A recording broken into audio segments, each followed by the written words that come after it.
running a software update on Mac operating system. And the good news is my internet's a lot faster. I don't think we will have the technical difficulties we've had on Restream in the past. The bad news is it's much harder to see my face as far as the visuals go, but that's neither here or there.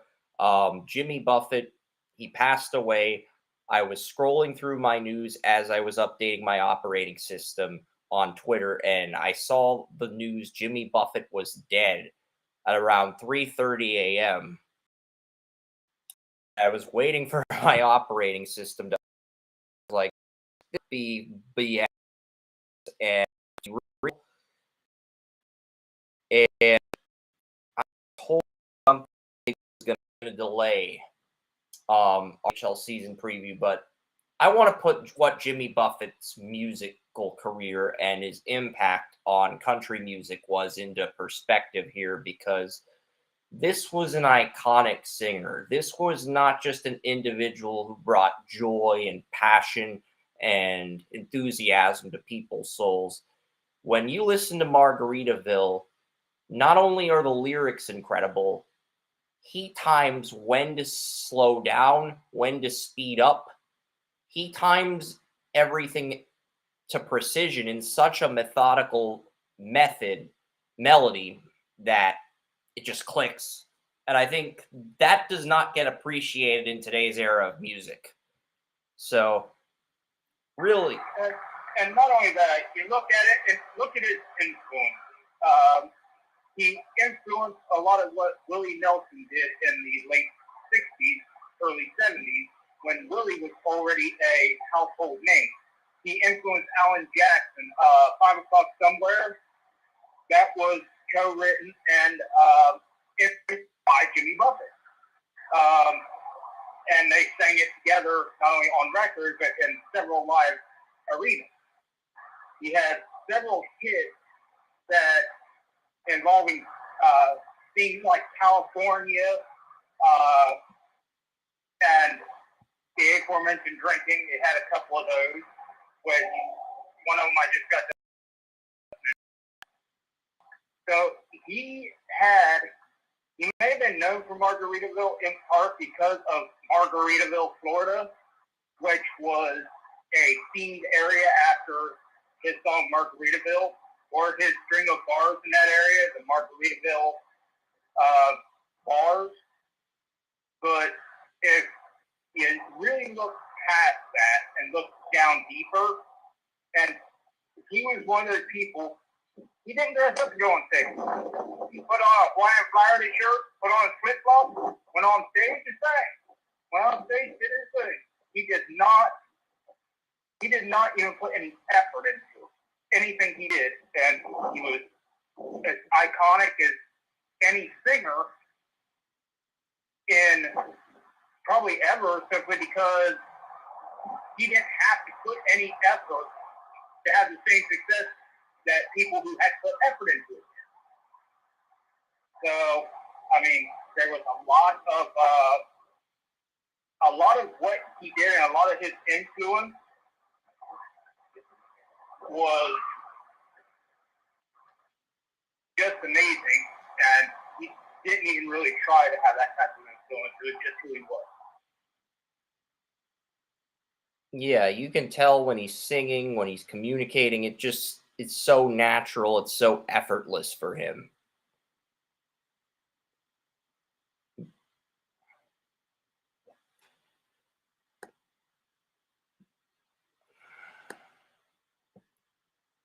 So, Jimmy Buffett, who sang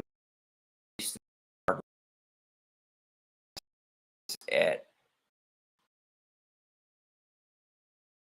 of September 1st by his family, posted to Buffett's official website, and he lived his life song until the very last breath and will be missed beyond treasure by so many. That statement did not say where Buffett did or give cause of death. Illness had forced him to reschedule concerts in May, and Buffett acknowledged the social media posts had been hospitalized, but provided no specifics. Margaritaville was released on February 14th, 1977. It took a life of its own and became a state of mind for those wasting away. I'm not going to read the full article on NPR. I am scrolling down, but I feel like I've tackled the key points. And besides, when you look at what happened and I look at this death and I reflect and I think the way Jimmy Buffett went out, it feels very similar to the way Steve Jobs went out when Steve Jobs passed away at Apple. But that's neither here nor there. I want to make the focus on Jimmy Buffett because it's his moment, it's his day. So I want to pay my respects to him. So, but yeah, when after reading this article, the way Buffett went out, it feels similar to how Jobs went out. I can't really think of anybody else who's compare this to, and I frankly don't want to compare somebody's death to another person's death because it's just sad when people die in general. But it's been a lot of people.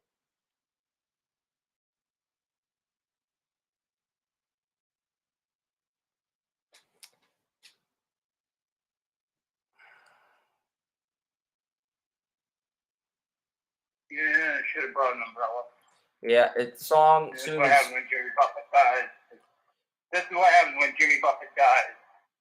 It's supposed to be clear day, and now it's gonna rain. it's pure escapism. It's all it is, he told the Republic. And this is NPR. I'm reading the article on NPR.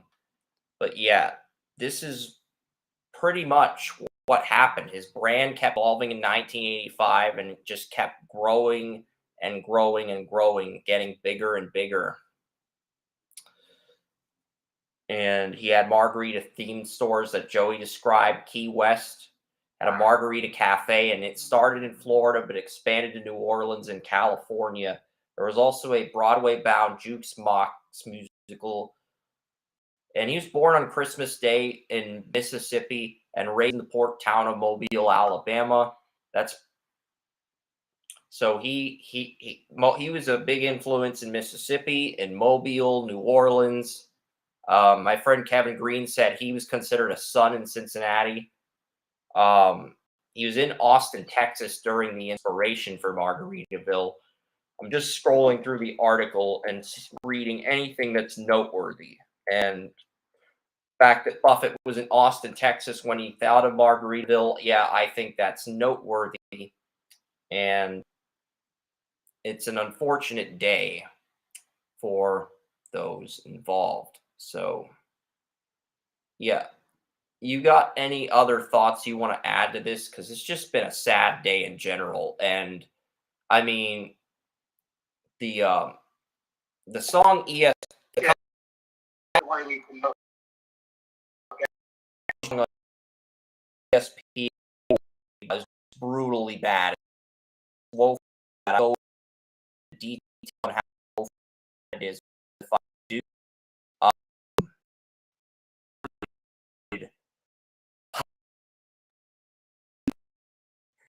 it's not so very professional They as by also Red Mary. fired Wendy Nix resigned, but they used to well, have you knew what was going on. Big and Rich are doing the College Game Day song on ESPN. I basically tweeted that this song sounds so bad it sounds like a certain singer wiped their rear end on all the work that Big and Rich did for College Game Day over the years. And I'm not going to read the whole tweet. If I do, it just sounds very unprofessional.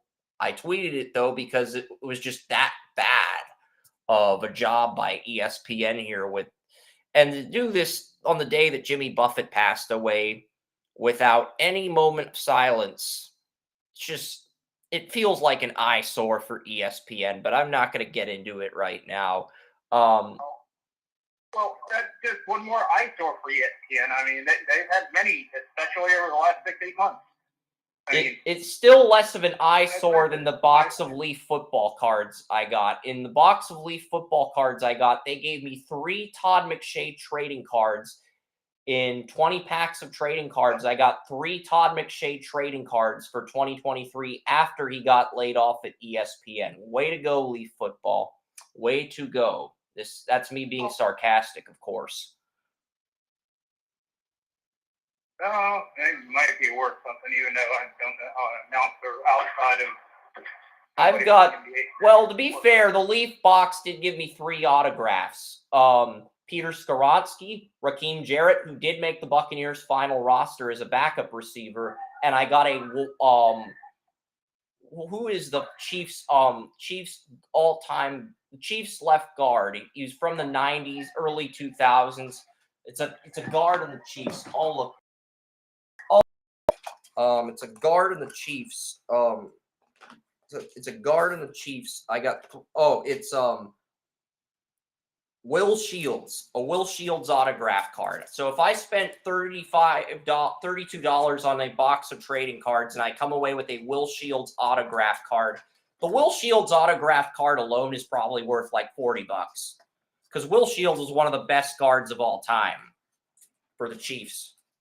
So the fact that I got a Will Shields autograph card, that card's probably worth more than any card in the box set, even the rookie autos. Because a Will Shields auto, I would think that's anywhere from $40, $45, $50 if I wanted to sell it, but I'm going to keep it as a collector's item, obviously. But I would think the Will Shields card, the Will Shields autograph card makes up for 3 Todd McShay cards. You'd think, right? Because Will Shields is one of the best guards in the NFL. So, yeah, it is what it is. I'm not going to dive into it. Do you have anything else you want to add before we get to the NHL Atlantic Division with Jimmy Buffett? Because it's just been a sad day. We will have other stuff besides NHL team previews for the Atlantic Division. We'll have week 1 predictions for college football. And Joey and I will debate we'll talk about Lions Chiefs at the end here. And then we might do something fun before noon. It just depends if we finish the podcast before noon, whether we have that final topic or not. But if you don't have any final thoughts, I'm going to pivot to the NHL now. What on Jimmy Buffett? I'm giving you the floor and the opportunity to express any thought. All right.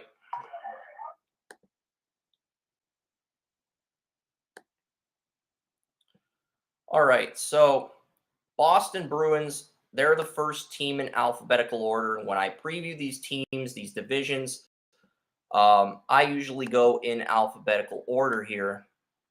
So the Boston Bruins won 65 games a season ago, the Bruins. This is a team, they've lost a lot of talent. I mean, both first-line center Patrice Bergeron, an icon with that Bruins team for years, and David Krejci have retired. So the first and second line centers have retired. Third line center Pavel Zacha got promoted to the first line. And it's interesting with Pavel Zacha because his situation's almost identical to Evan Ingram's. He's drafted by the New Jersey Devils 6th overall. He's on the Devils most of his career. He struggles with the Devils. He goes to Boston. He gets that change of scenery. He ends up with 57 points and plays all 82 games. And he ends up with 57 points on the season. And ended up with 21 goals, 36 assists, and 57 points as a third-line center behind Krejci and Bergeron. Now he's going to be on the top line with David Pasternak, James Van Riemsdyk, Brad Marchand, their first-line left winger for many years, is on the second line, and Jake DeBrusk is there. But, like, the Bruins are going to be as deep as center. I mean, I don't consider Zacha a star first-line center, but he did turn his career around in Boston after having a very rocky start to his career with the New Jersey Devils for 6 years. So, if he can step up as that first-line center, the Bruins should be back in the playoffs. But if not, this is a team that could easily fall out of contention with all the talent in this division, because you look at every Eastern Conference champion,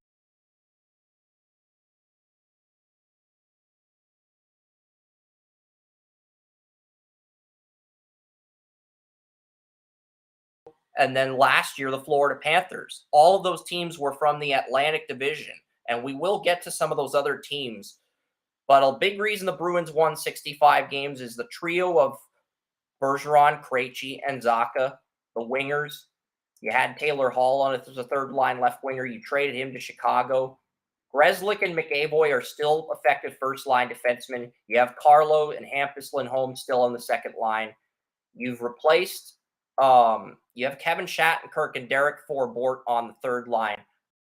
So that's the weakness on the Bruins defense, is that third line. I do like Shattenkirk, but like the Bruins lost, not only did the Bruins lose Dmitry Orlov, they lost another defenseman to the Buffalo Sabres, who we're going to preview shortly. They're the next team we're going to preview. And their goalie, Linus Ullmark, won the Vezina, which goes to the top goalie during the regular season in the NHL. And Kerm's already announced he's keeping Ullmark in fantasy hockey after drafting him in the 11th round. So, like, when I look at the Bruins, I see a team that, okay, they might be good enough to make the playoffs, but without Bergeron and Krejci, I don't see them winning a series. They're kind of stuck in purgatory, and with little salary cap space, they couldn't go out and get a viable replacement. And really, the only way they're going to get a star first-line center is if they go into a rebuild. And I just don't see the Boston Bruins going into a rebuild with so much going for them. Marchand, you have Pasternak, you have McAvoy, you have a young first-line right winger, a young first-line defenseman, and your goalie just won the Vezina. Obviously, you want to keep those pieces, but if you have to trade everybody else to get a good first-line center, and you're not contending by the trade deadline, then it just feels like with this Bruins team, your best bet is to blow the team up and try to get either Michael Misa in the 2025 NHL draft or Macklin Celebrini in the 2024 NHL draft, since both of those centers are projected to go number 1 overall in the next 2 NHL drafts. And the writing's on the wall for the Bruins, because this is a team that won 65 games, which was an NHL record, and then they lost to the Florida Panthers in Game 7. It just feels like their opportunities has closed for now. I'm not saying it make it just feel like a team that would lose it. That star impact first line center. Toronto's got Austin Matthews. Florida's got Barkov. The Lightning have Braden Point, Stamkos. Heck, the Buffalo Sabres first line center Tage Thompson had 47 goals, 47 assists, and 94 points, Joey. So, like, I just feel like the Bruins are behind those teams. And then you look at the Red Wings, they've got Dylan Larkin. The Canadians have Nick Suzuki. Even the Ottawa Senators have Tim Stützle as a first line center. So, like, Boston is playing catch up to everybody else in the division. Yes, they could finish in the top 3 once again, probably lose in the first round, but this is also a team that could end up being so much worse without their core centers that they end up going into a rebuild. So I just don't know where to rank the Bruins. And for me, I'm going to boldly predict they miss the playoffs, because I've always been a firm proponent of you need good depth at center on your top 2 lines. You need good defensive lines, 2 or 3 good defensive lines, and you need a really good starting goalie. The wingers are interchangeable, in my opinion. I mean, Ovechkin's only won 1 Stanley Cup because he's not had consistent center play throughout his career, and he didn't win his first cup until his 15th year in the league, or 13th year in the league. Whereas Sidney Crosby's won 3 Stanley Cups because he's had a good line 2 center in Malkin and just a good core of players around him his entire career. So, like, that's why I am very bearish Boston Bruins. I'm using bearish. I know it's a marketing term, like bull market, bear market, but I'm very bearish on the Boston Bruins this year.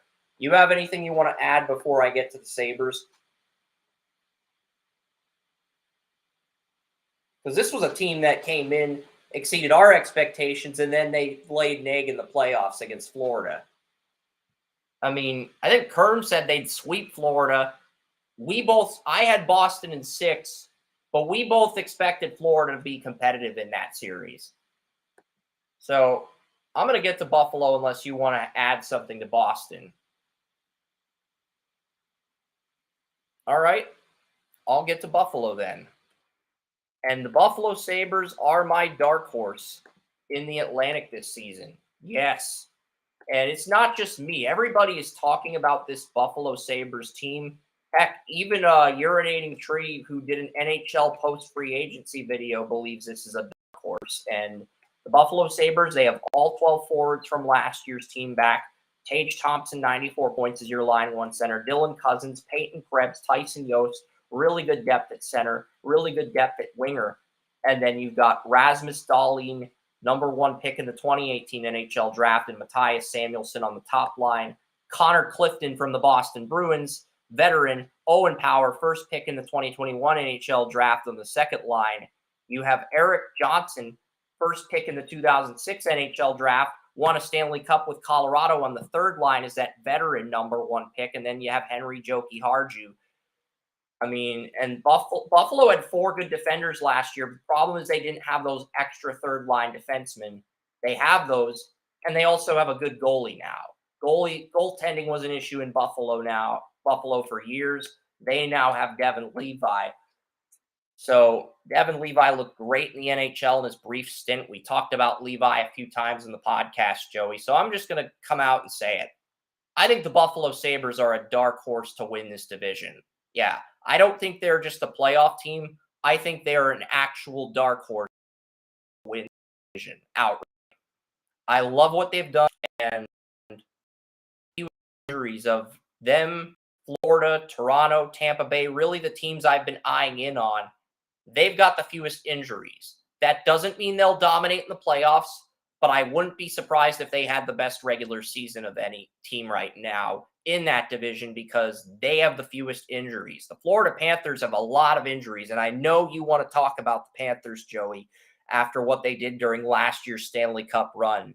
But I am buying the hell out of the Buffalo Sabres. I think they are going to be the surprise team this year that nobody sees coming, and I do have them currently in my top 2 for the Atlantic Division, and I'll reveal my playoff standings at the end after I'm done previewing the remaining 6 teams. But what's your impression on this Sabres team? Because I feel like they're a team that checks off all the boxes, despite being an under-the-radar team that not a lot of people are talking about right now.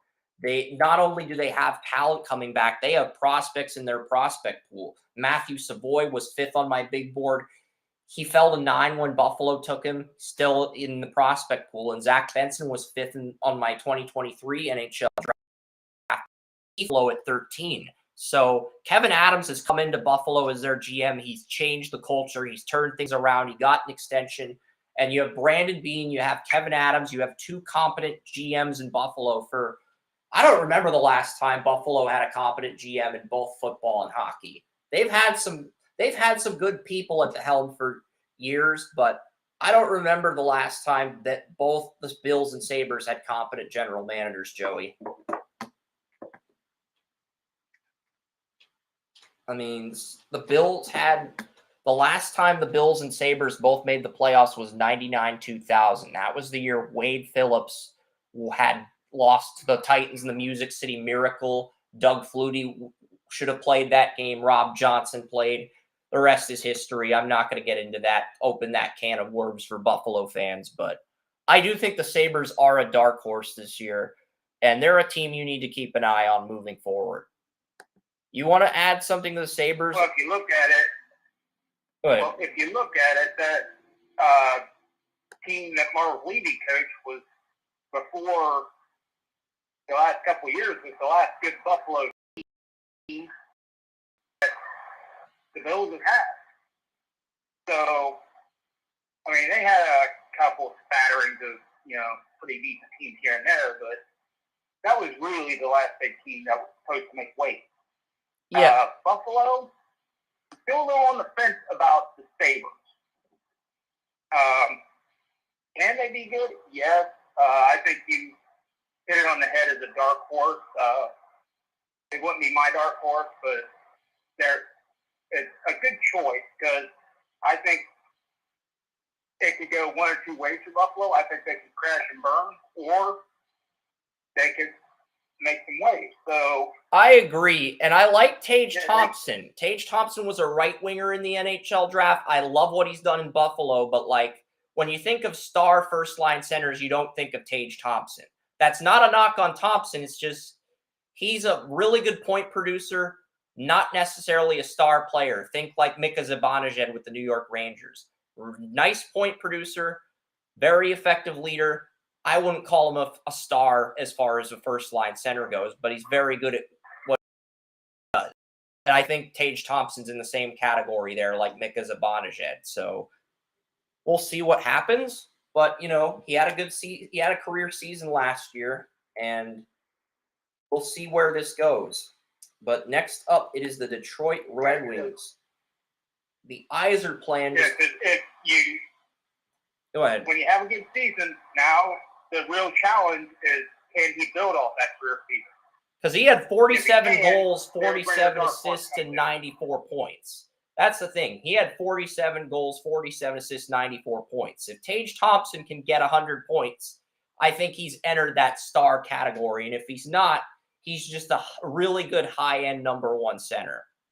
And there's nothing wrong with that because Buffalo has a lot of prospects in their system. They have 3 number one picks on their defense, and they've got the goalie. So they're a dark horse for me. The Red Wings are interesting because I love their first line. Dylan Larkin, their team captain at first line center. Yeah, Rookie of the Year finalist at left wing.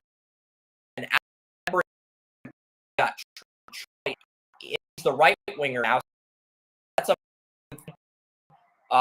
second line. David Perron at right wing, Jonathan Berggren at left wing, and JT Compher at center. And JT Compher played all 82 games and had 52 points with the Avalanche as a second, third, fourth line plug-and-play center.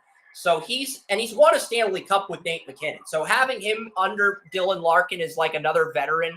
I think that's a good move for Yzerman. Andrew Kopp, I liked him as a third-line center. I loathed him as a second-line center, but I really like the fit as third-line center here. Can Fabry and Sprong step up on the third line as wingers? And then you have Michael Rasmussen as the fourth line center. I like that fit. Fisher and Klim Klostin, some of the free agents you got. I'm not necessarily sure those are the best fits on the back six, but I love the first 2 lines for the Red Wings. I like the center depth the Red Wings have. My big concern right now would be the defense. Outside of Moritz Seider, there really isn't that impact defender yet. I mean, Jake Wallman has potential, yeah, but like, I don't really see him as a player who's taking the wins. I mean, first round pick size. And Simone Edmondson, the Red Wings top 10 pick 2021, was supposed to be NHL this year. He's not in the NHL. And I feel like I offer an ethic.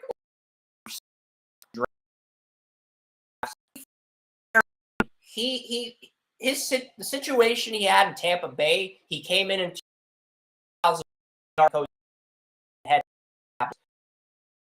It was a situation practically no other building block from the ground up.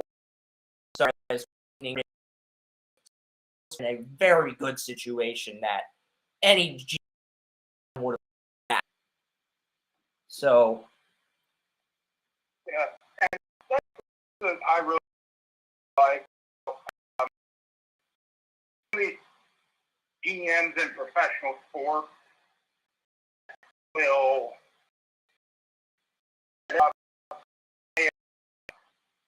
something, but at the same time, they're learning. You know, first job as a general manager or coach, whatever, it's never easy. Most people fail. They fail hard. But the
Yzerman fleeced Montreal's front office that badly when getting Mikhail Sergachev. But you see, Brisebois gets a lot of credit for what Yzerman built. And I don't blame him. Yzerman chose to leave Tampa to return to the team he once played for, Detroit. And Tampa Bay won cups over Brisebois. So I have no issue with him getting credit. But I think a lot of people, well, especially Lightning fans, need to put into retrospective, and Red Wings fans, they need to put into perspective that Yzerman pretty much built the core of the Lightning that they have now.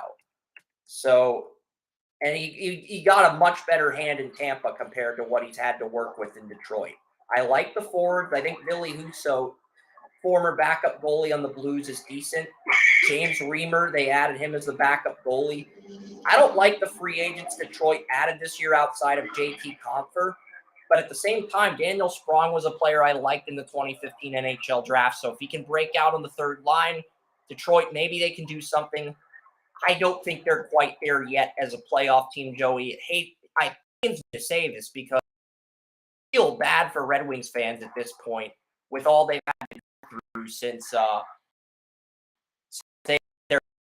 But you know, I do think they're heading in the right direction. I think they're quite there yet. And how patient are Red be? Because Yzerman comes in and the last 3 first-round pick had the up with 21 high character work ethic floor player in 2023 rather than taking the top guy on his board. So Well, we'll see what happens with the Red Wings. Not you have to realize, though, the NHL is more like Major League Baseball than it is the NFL or even the NCAA these days. As you know, those guys come up, NFL they start right away. The guys in the NBA they come up, they're working their way. NHL guys develop. If you're the if you're a top 3 pick, you'll play right away as an 18-year-old. Otherwise, you'll develop for a few years until the team thinks you're ready. That's just how it is. Yeah. So the NHL always pulls the trigger too fast on these guys, and part of the reason I hate that is because the system is up. 2021, you should work on it.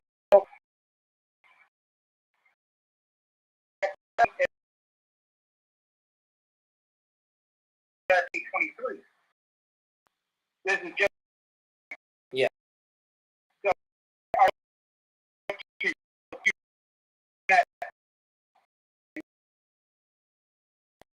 you only give them 2.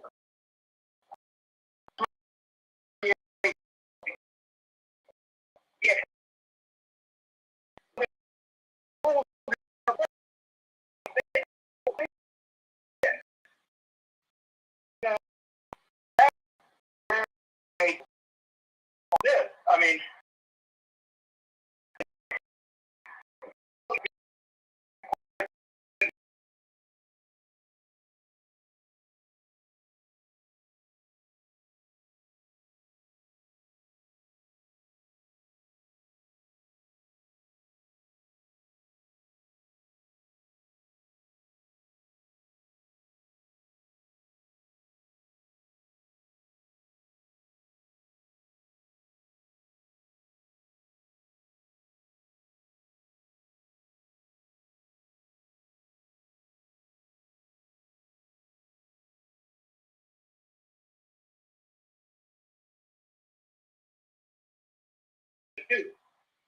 he lived in the same hotel room for over 30 years.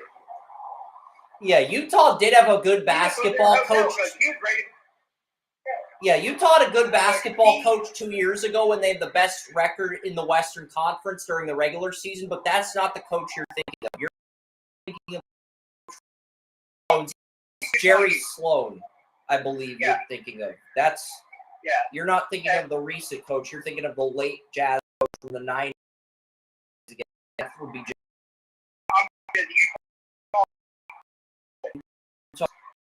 He's a college coach. Yeah. Oh. He College football coach. Yeah. He always college basketball coach. Oh. Well, yeah, because he said that he lived out of a hotel because he had to go to another city. So why am I gonna go ahead and put money down on a house when I might not even be living in that house in a year? All right. Well, the next. He just lived in the same hotel room for years, and he was considered the only resident in the history of that hotel. The hotel manager and owner considered him a resident of that hotel. All right. The next team we're going to pre-winning champions, the Florida Panthers. They're up next after breaking down the Sabres, and the good news. I don't know if there is much good news for the Panthers. You're the reigning Eastern Conference champions. The bad news is Matthew Tkachuk, who got hot in the playoffs, is injured.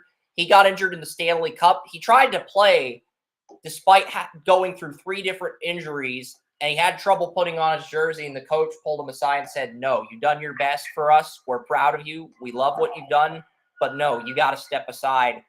And he is going to miss the beginning of the season. He might be out until January. Also, the Florida Panthers' 2 best defensemen, Aaron Ekblad and Brandon Montour, expect to be out till January. And to make matters worse, Radek Gudas, the defenseman who scored the game-winning goal against Toronto to knock the Maple Leafs out of the playoffs, he is no longer on the Panthers, Joey. The Panthers went out and added 4 defensemen in free agency due to these injuries. Dmitry Kulikov, Oliver Ekman-Larsson, who Vancouver bought out, Mike Riley, and Nico Mikola. So, and you're not going to have your 2 best defenders until January. So, for me, the Panthers, if they get in, they will be a 4 or 3 seed once again. It's a shame because, like, the Panthers really only had 3 free agents. Gudas, Mark Stahl, Eric Stahl. They let all 3 of those guys walk, and they had money back all with about $13 million in cap space. They had enough money to bring back all guys and run it back one more time, but they basically let all those guys walk. I think Florida, if they can get back to the playoffs with no injuries, they could go on another run again, but like they're going to be a 4 seed or a 3 seed. They're going to be a wild card, or they're going to be the 3 seed in the Atlantic, Joey, because not having your 2 best defensemen until January is a killer. Not having Matthew Tkachuk, who dominated last year's playoffs, is a deal breaker as well. And I'm not saying Florida can't overcome this, but Alexander Barkov and Sergei Bobrovsky, the 2 goalie who dominated last year's Stanley Cup run, those 2 are going to have to carry the bulk of the weight from now until January if Florida is going to be 1st or 2nd in the Atlantic, Joey. That's all I'm saying. And I think you'd agree with that to a point. To a point, yes, but I think you are more concerned than I am because let's narrow it down a bit. These guys out until January. Their replacements are adequate. Yeah, they brought in guys that'll help. But let's look at it for what it is. The playoff run. And all sports, the playoff run is what matters most. These guys will all be back to the playoff run. The guys they let go were good players, but they replaced them with good players. They weren't great players. They were good role players. They replaced them with good role players. But the core is still there. Yes, they may only get in as like the 3 seed, maybe even the 4 seed. They did it last year. As long as they keep those guys healthy after they start the playoff run, I think they can still get like 2nd. Because I didn't like the fact that they saw, hey, these injuries are here. We need to make sure we can keep going. They brought in the guys to make sure that they can keep going.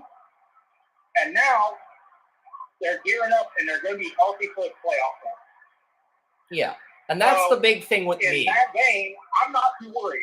Yeah, because a few years ago in 2021, when the Florida Panthers were in the COVID bubble, Aaron Ekblad got injured. They got swept without Ekblad. As long as Ekblad, Montour, Barkov, and Kachuk and the goalie are healthy, I think they can go on another run again. But it really comes down to who they end up drawing. I've got Florida.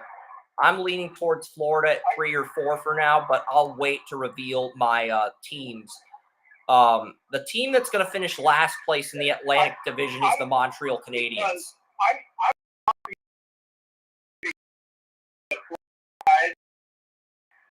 A great mix of old and young. That's all they can do. Now there's young guys who are a year older. They're going to be ready for a playoff run.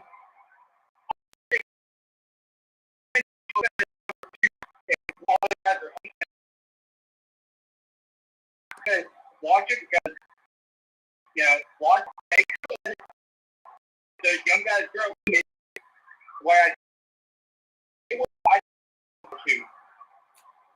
Yeah, Montreal's probably going to be the bottom feeder in this division. They're still going to be in a rebuild. I do like the top line of Nick Suzuki, Cole Caulfield, Kirby Dach.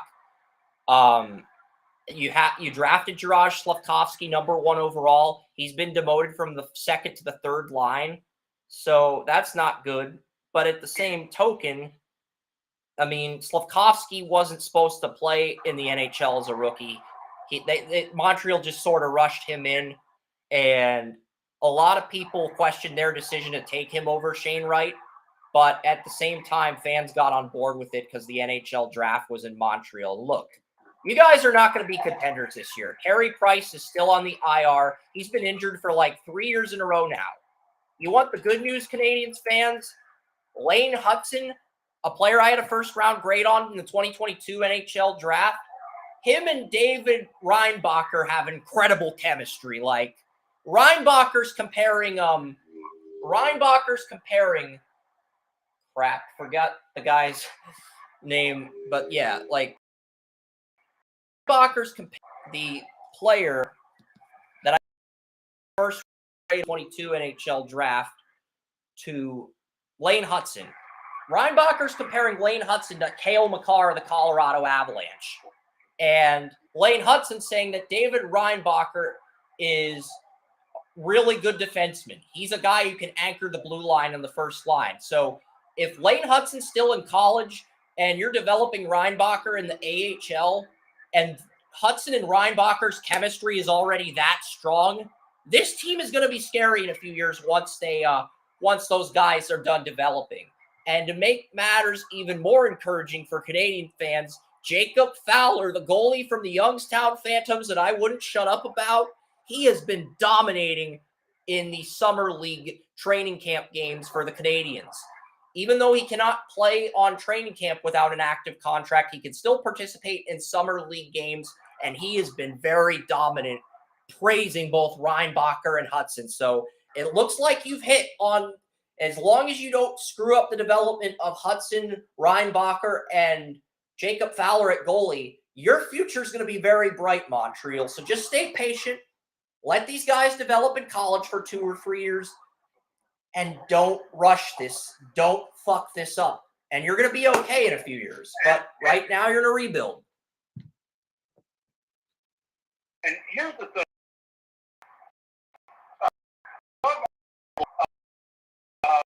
Personality, I love him. He was the inspiration for my introduction for this podcast. An old introduction he did back when he was working in New York. But one thing I disagree with him on, and this is in all sports, is the fact that he does not believe that preseason games matter. And for some of these young guys, I mean, let's face it, how many guys have been discovered through preseason games? Yes, there have been many preseason clubs in all sports. But how many guys have developed their craft through the preseason? I mean, we saw it firsthand in Cleveland with Austin Watson. I mean, he's on practice squad now, but he would have been back in the USFL if not for the preseason. I mean, preseason makes these guys careers. Many of them. Victor Cruz was a Giant. I think it was Victor Cruz. He never would have been anything. The preseason got him on a roster, and the rest is history.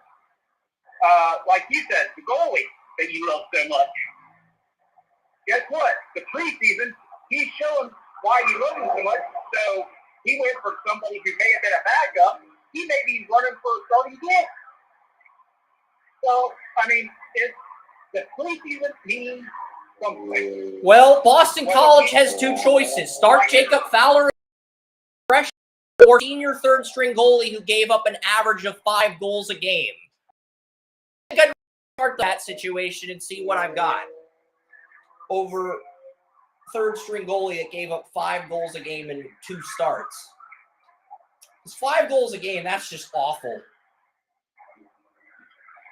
And I think that's the one I was ranting about because that was the new shove-in on the freaking unemployment line. You're giving up 5 goals. That's equivalent to an NFL defense averaging 27 points a game again. It's like I don't care if you got freaking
Doc, the 3rd pick in the 2019 NHL draft, a player that you really didn't give time to blossom and develop, but you moved him because you wanted to tank for Colorado.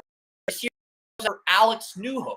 Newhook was the 2019 first round a team, and he's part of that Avalanche Stanley Cup team. So he's the second line left winger behind Cole Caulfield, and then Slavkovsky, the guy you drafted number 1 overall, is the third line right winger behind a veteran player that won a Stanley Cup. And Newhook was a center when he was in the NHL draft, but Montreal has him at left wing. So, we'll see what happens. Dvorak, Josh Anderson, Jake Evans, Brendan Gallagher, second, third line guys. Those are okay players, but they're not really players that are going to wow me. And when you look at the stars in Montreal, you have Cole Caulfield, Nick Suzuki. You traded for Kirby Dach. You added Alex Newhook. I like the variety you've added, but that difference maker just isn't there. Could Slavkovsky eventually develop into that? Yeah. He was 6'4", 225, biggest left winger to NHL draft since Ovechkin. Maybe Slavkovsky becomes that down the line, but he's extremely raw and he's not there yet.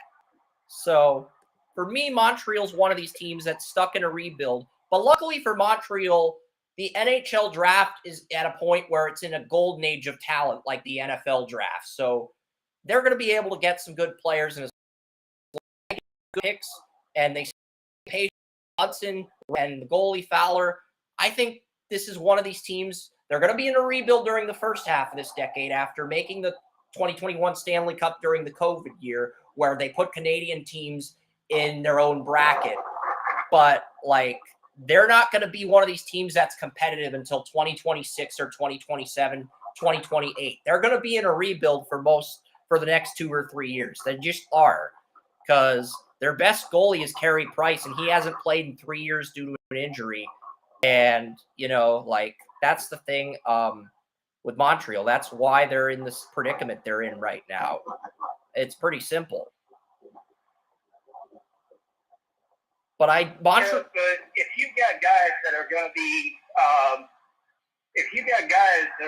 coming up in the next couple of years, is it really a predicament, or is it just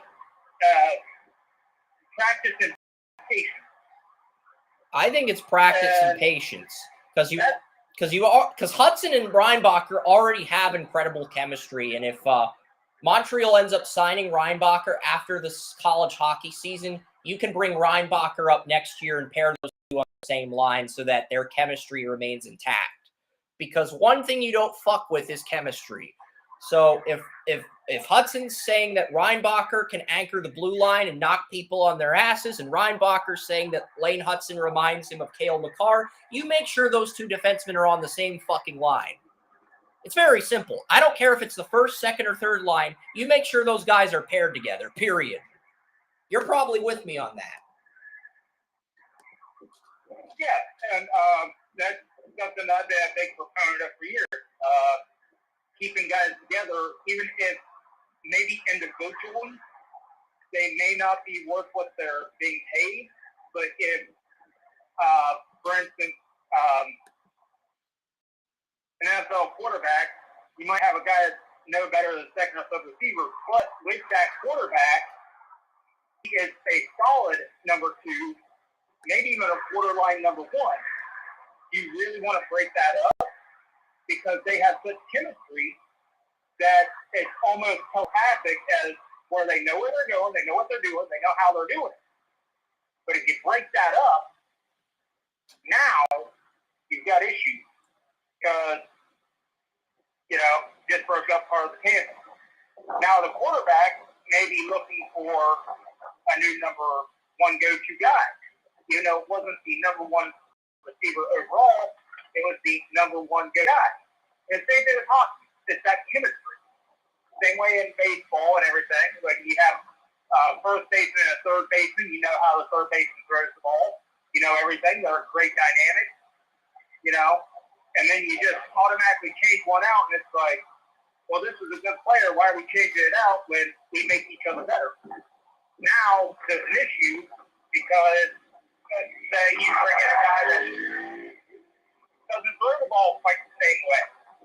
And now you have to get used to that, and you may end up causing a few more errors. Yeah, and the pitcher that you thought was going to have to deal with injuries, Jordan Wicks, the Kansas State pitcher that I scouted that had different pitches, you thought he would have durability issues with all those pitches, constant Tommy John surgery. Well, he got called up to the majors last week, 2-0, 1.80 ERA in his first two major league starts, Joey.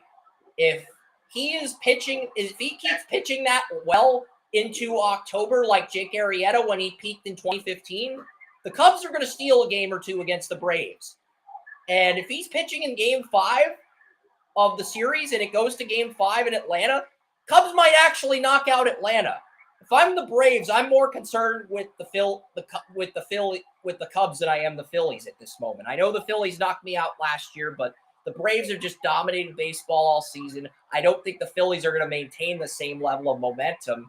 And Severino, I think, is still injured, but Wicks is just dominating so far. And I just wanted to bring that up quickly. Well, I will bring up the cautionary tale of Terry Wood. He dominated too in his first year and a half. And you can make the same argument for Mark Pryor too. Yeah. Because people don't forget that Cubs system, when it came to pitchers in that point in time, that makes the farm system today look like child's play, look like amateur. That's how good those guys were.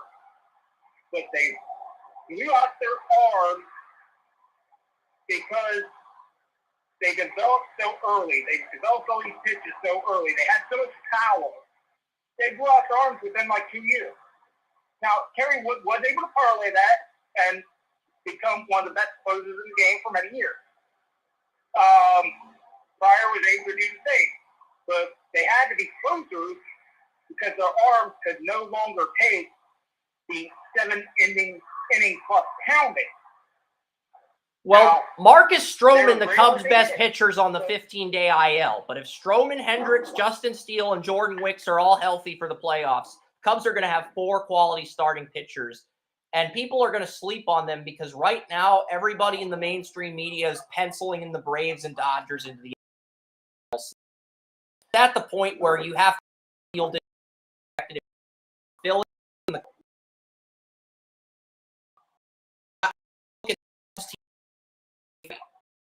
I don't see a World Series. I see a team with enough talent to take that next step and get to the NLCS.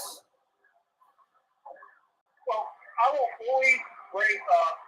I always had a soft spot for the best pitching staff in baseball, those dominant pitching staff, because you look at it, how many dominant starting staffs are there in baseball today? Not that many. Because the Cubs have 4 start. It has shifted more towards the bullpen. Yeah, and they're keeping the 30-second climb. The 15-second clock timer. They're keeping that in play for the MLB playoffs. They weren't going to get rid of that for the playoffs, but Rob Manfred, the commissioner, said, "Nope, we're keeping it. The fans like it. We're keeping the 15-second timer intact for the playoffs." And outside of the Braves, the only other team with 4 starting pitchers with an ERA of under 3 is the Cubs. Cubs already have 3 starters with ERAs of under 3. You add Wicks with his 1.80 ERA, that's a 4th starter with an ERA of under 3. So, and he has momentum right now at the right time of the year when you want to have momentum. Yeah. And right now, that's not, in this era of baseball, that is not easy. But at the same time, if you look back in history, the teams that have those pitching staff, the Braves, the old Dodgers from the 80s, things like that, they were always in the hunt for the championship, and both of those teams won at least one championship, even though the Braves should have won more, but they fucked that up. But they each won one championship. My World Series prediction is Braves over Orioles. My World Series prediction is Braves over Orioles. I think Tanya has the Orioles beating the Dodgers. And let me say this. If we get an Orioles-Dodgers World Series, you can sure bet I am rooting for the Orioles to win that because the Orioles are a small market team and the Dodgers are basically the West Coast version of the Yankees now. With all the success they've had under Dave Rogers and Kershaw in recent years, they've basically become the West Coast version of the Yankees. So I am sure as hell rooting for the Orioles to win that. Like, this back to the World Series. They have amazing batters, but their starting rotation's bad. Their bullpen's good. When's the next time a team like the Orioles, that's a small market team, they've had a few good teams with Ripken, and they had a team with Manny Machado that was good, but ever since then, it's been downhill. Now enough good draft picks to where they're competitive again. I will root for Joey because they're a small part. So no. Yeah, I don't really root for any individual team these days. I like for any individual team, but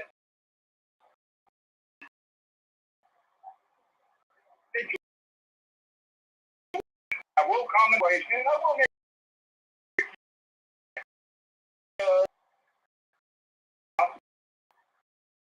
fun. I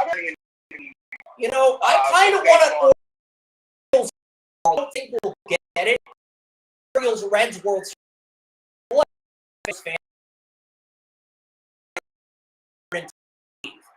and like each other.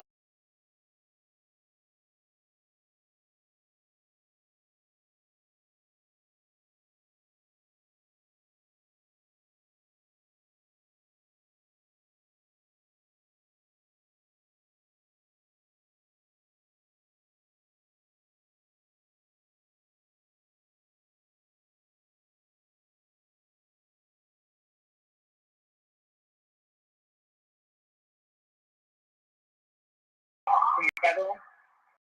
Well, you want the competitiveness from fans. From the fans and the passion, the energy. They don't want, but will take care of it. If you just win honey, it'll be sweet. Yeah. It's not violent. Exactly. What we're trying to say is we want to see the passion. We want to see the Ravens and Bengals fans passionately argue with each other for a week. Orioles and Reds. That would be fun.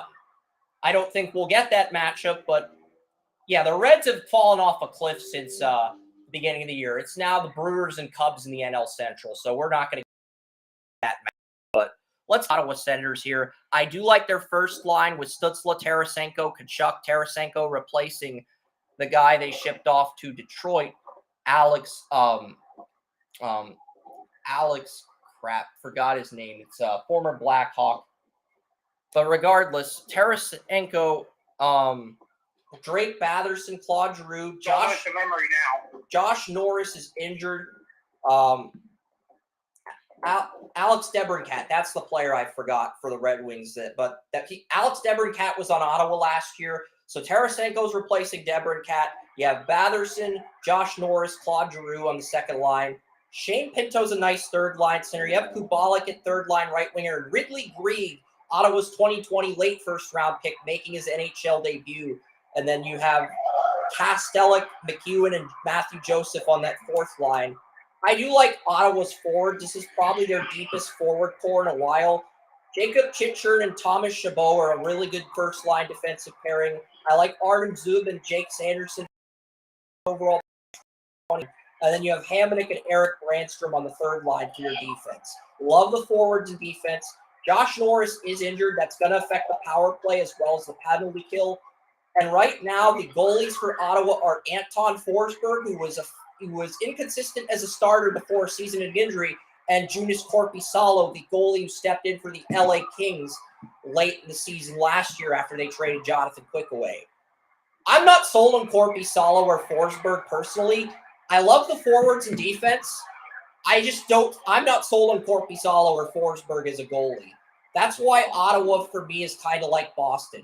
Maybe they get in, but they would probably lose in the first round if they got in. Because I just don't trust either of those goalies. Korpisalo was good in the regular season, but he was a liability against Connor McDavid in the playoffs. So I don't trust him or Anton Forsberg in a 7-game series, even if this forward and D-core can get Ottawa over the hump and into the playoffs this year. So if they go out and get a goalie at the trade deadline, yeah, that would change things immensely, Joey. But if I'm Ottawa, I'm trying to figure out how the hell I'm going to get Connor Hellebuyck. Because Connor Hellebuyck, the Winnipeg Jets goalie, Winnipeg did nothing to boost his defense. And he's already came out and said he's not re-signing with Winnipeg when his contract's up next year. You put Hellebuyck on Ottawa, this is a top 3 team in the division. I would figure out how to get Connor Hellebuyck from Winnipeg. And can we get him without going over the cap? Because that, I think, is going to be the key if Ottawa's going to be doing any damage past the trade deadline this year. Otherwise, I think they're a year away, like the Red Wings, because I just don't see them as one of those teams that stands out. All right, the final 2 teams in this division that we're going to preview are the Tampa Bay Lightning, the Toronto Maple Leafs.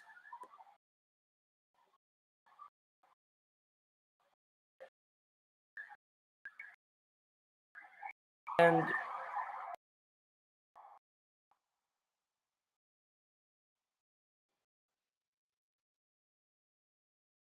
Restream is having trouble loading this. Okay, the screen's working. Okay, so Restream's working. Daily Faceoff's just having. All right, we're good. Perfect. Daily Faceoff's loaded. Lightning roster. Steven Stamkos, Braden Point, Nikita Kucherov on the top line. Stamkos, team captain, enters a contract year.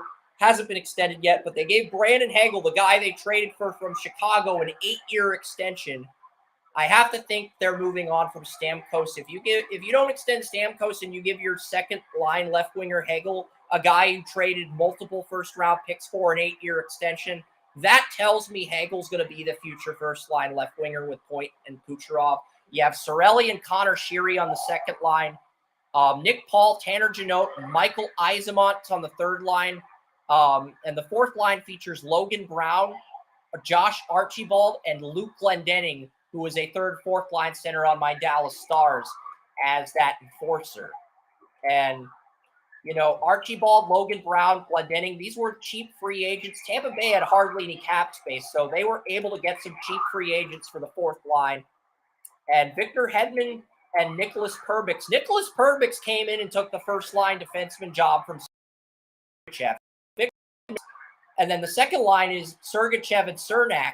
So you have that really good top four. And Zach Bogosian, who is part of Tampa Bay's Stanley Cup teams as a third line defenseman, he is still there. The free agent you've added is Calvin DeHaan. I'm not high on Calvin DeHaan personally as a number 6 defender, but it is what it is. You still have 5 really good defenders. And I think the reason Perbix was bad against Toronto is because it was the first time in the playoffs for Tampa. And I think the reason Tampa's defense struggled against Toronto is because the wear and tear. Going to the Stanley Cup 3 years in a row is going to take a toll on you. So at some point, your top defenders are going to fatigue or they're going to have that minor setback. And that's what we saw. Vasilevsky's still the starting goalie. The backup goalie, I think it was Braden Point or something, is no longer, not Braden Point. Braden Point's the center, but they had a backup goalie on Philadelphia. He's no longer there, and Jonas Johansson is now the backup goalie for Tampa. I like Tampa Bay's roster personally. Them or Florida should be seated higher, but before we look at Toronto, because this is a team that extended Austin Matthews last week. Spoiler alert, I do have Toronto, Tampa Bay, Buffalo, and Florida in my top 4 for the Atlantic as my playoff teams. But before I seed those teams, we're going to go through Toronto's lineup, Joey, because I think we're in agreement. That's probably the most logical top 4 for this division, unless you think Ottawa or Boston or Detroit can sneak in as a dark horse. Bertuzzi, Matthews, Marner. Bertuzzi was on the Bruins last year as a first-line left winger. And then you got Max Domi as a free agent addition from the Dallas Stars to pair with John Tavares and Nylander. I love these first 2 lines for Toronto. Matthew Knies was a player I loved heading into the 2021 NHL draft. He's your third-line left winger. I think the rest of this back 6 is meh. David Camp, Cale Jarnuk, Lafferty, Dylan Gambrell, Ryan Reeves. It's not a bottom 6 that excites me. I love the top 6, and Knies is a great third-line left winger. The defense is still good. Morgan Riley and Brody are on the first line. John Klingberg, really good offensive defenseman with Dallas and Minnesota's on the second line with Jake McCabe. And then Timothy Liljegren, 2017 first-round pick, and Mark Giordano, who is the first-team captain of the Seattle Kraken. Complete Toronto team from top to bottom defensively, Joey. And the 3 goalies are Ilya Samsonov, who was part of the Capitals, gets traded to Toronto. Joseph Woll, a 2016 third-round pick in the Austin Matthews draft, who finally blossomed last year after Toronto patiently developed their goalie for 7 years. And Matt Murray, goalie you hyped up last year, is still on injured reserve along with defenseman Jake Muzzin. The reason I'm considering Buffalo over Toronto as my 1 seed is simple. The injuries to Murray and Muzzin. But overall, if those guys come back for the playoffs, I would pick Toronto to go the distance. So I'm going to do this. I'm going to see Buffalo at 1, Toronto at 2. I'm going to put Tampa at 3. No, I'm going to put Florida at 3, and I'm going to put Tampa at 4.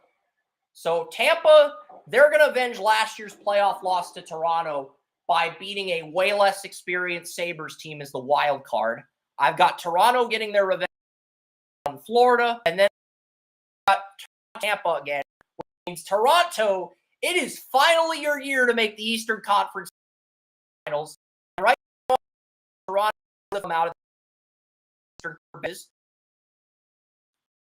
Draft Utopia, but, Toronto is the favorite to come out of the Eastern Conference on DraftKings. Do I think they're going to win the conference? No. New Jersey and Carolina both ranked in the top 5 for salary cap space heading into the 2023 free agency period. New Jersey re-signed their core guys, gave them 8-year contracts.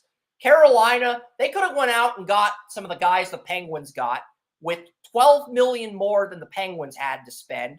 But the Panthers said, instead of going all in and trying to get a cup, we're going to re-sign our core players. We're going to re-sign our core players, even though we got swept in Florida. We're not going to go all in and try to win the Stanley Cup when we're in the top 5 in salary cap space. Nah, we're just going to play it safe and re-sign our core players. The Rangers had an excellent free agency. I didn't like the decision to fire Grant Gallant and replace him with Peter Laviolette, but they had a good free agency. The Penguins killed it this offseason. I think any of those 4 teams would beat Toronto. I think Columbus would pull it together this year. I don't think they're going to get in as a wild card, but you have the 3 division winners in each division, and you have the 2 wild cards. So theoretically, we could see 2 wild cards come out of the Metro division and really only 3 playoff teams in the Atlantic this year, Joey. But I will go with 4 and 4 to make it even, to make it fair. And I will put Buffalo at 1, Toronto at 2, Florida at 3, and the Tampa Bay Lightning will be my wild card 1. Playing Buffalo in the first round. And I have Tampa knocking out Buffalo, and I have Toronto beating Florida and Tampa to get to the Eastern Conference Finals. But like I mentioned, Joey, the teams in the Metropolitan Division, the Hurricanes, the Devils, the Penguins, the New York Rangers, the Columbus Blue Jackets. Heck, if the Capitals can get more talent around Ovechkin, maybe they can make the playoffs, but I don't think they'd go on a run. The New York Islanders, Lisa's team, they're another team that could be a dark horse. I just look at the Metropolitan Division, and even if Toronto finally gets over the hump and gets back to the Eastern Conference Finals, I just don't think they're going to beat whoever comes out of the Metro in that series. Am I going to reveal who comes out of the Metro this week? No. You're going to have to tune in next week to find out who I have winning the Eastern Conference. But Joey, who are your top 4? You don't have to do a prediction thing like I did if you don't want to, but who are your top 4 after previewing the Atlantic that you think could make the playoffs? And what order would you rank them in? I know Florida's in the mix. I'm guessing Tampa's also in the mix. Florida, Tampa, with the teams that were mentioned, I go Buffalo.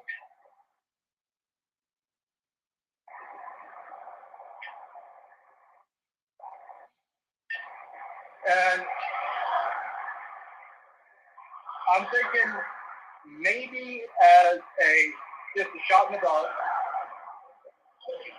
I think the Rangers. Rangers are in the Metro division. Or do you think we're going to get 2 wild cards from the Metro this year with Hurricanes, Devils, Penguins as the top 3, and then the Rangers and another team from the Metro as the 2 wild cards, like Columbus? Penguins, wasn't it? Yeah, but they're with the Metro. Yeah, but I mentioned 5 teams in the Metro division that I think would beat Toronto in the East, but like the top 3 teams from the Metro are seeded 1 through 3, and then you have wild card 1 and wild card 2. So I think what Joey's trying to say is that both wild card 1 and wild card 2 are going to come from the Metro division rather than 4 teams from the Atlantic and 4 from the Metro. I think that's what Joey's trying to get at here. He thinks we'll see 5 from the Metro and 3 from the Atlantic. I think it'll be pretty even overall this year. Number 4. I think the big thing is the bottom. I think we're all in agreement on the top several teams that are going to. Yeah, because I think we're in agreement on the top 4 in the Atlantic. Toronto, Buffalo, Florida, Tampa. We're in agreement on that for the Atlantic division. Because for some reason, I'm getting vibes of Buffalo and the Rangers going with the 2 wild card spots. They can figure it out at 4 and 4, I believe. Yeah. So, it's more interesting because we usually do have 5, 1, and 3 from another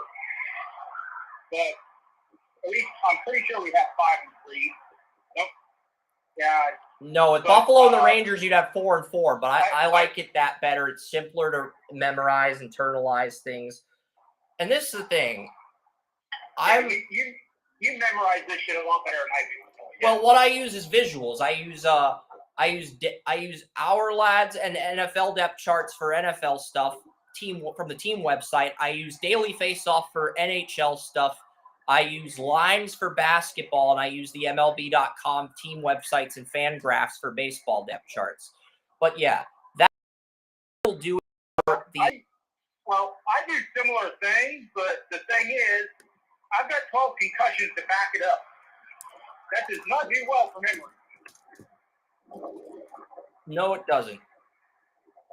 And yeah, there have been some exciting college football games in week 0, week 1. I think what stands out to me early in the scouting process, the safety class for the 2024 draft, it's probably the best I have seen since 2020. You have Cameron Kitchens, Miami, Mukabu, Clemson,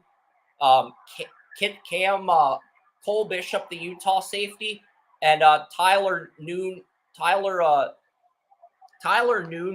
or something, the Minnesota center. I believe it's Tyler Nooney, the Minnesota safety, but the Minnesota safety picked off Nebraska twice in the Minnesota-Nebraska game. He's in Dane Brugler's top 50. So I think this is the best safety draft I have seen since 2020. As far as depth goes, it's the deepest safety class since then. I would also say that the goalie class in the 2024 MLS draft looks ridiculously good. I mean, this might be the first MLS draft in history where we have 4 goalies in the first round, which has never happened in the history of the MLS. But it is just such a weaker class compared to previous years where 4 goalies in round 1 can happen, because I have 20 players with first round grades at the moment. Florian has 18 players with first-round grades, and Luis Estrada has 16 players with first-round grades, and that's out of 29 total first-round picks. This is the first time I've ever evaluated an MLS draft where there's more draft picks than there are first-round prospects, and it's usually that way in the NFL and the NBA, Joey, where there's more draft picks than first-round prospects. That's usually how it is with most drafts. So, the fact that it's at that level with the MLS might make this the weakest draft class I've ever scouted. But I have to be objective about the players in it, whether I like it or not. You know, that's just the nature of the business. Well, yeah, it's like the players are the players. They might not be as good as they were, but we still evaluate them the same way, even if they are on the same skill set.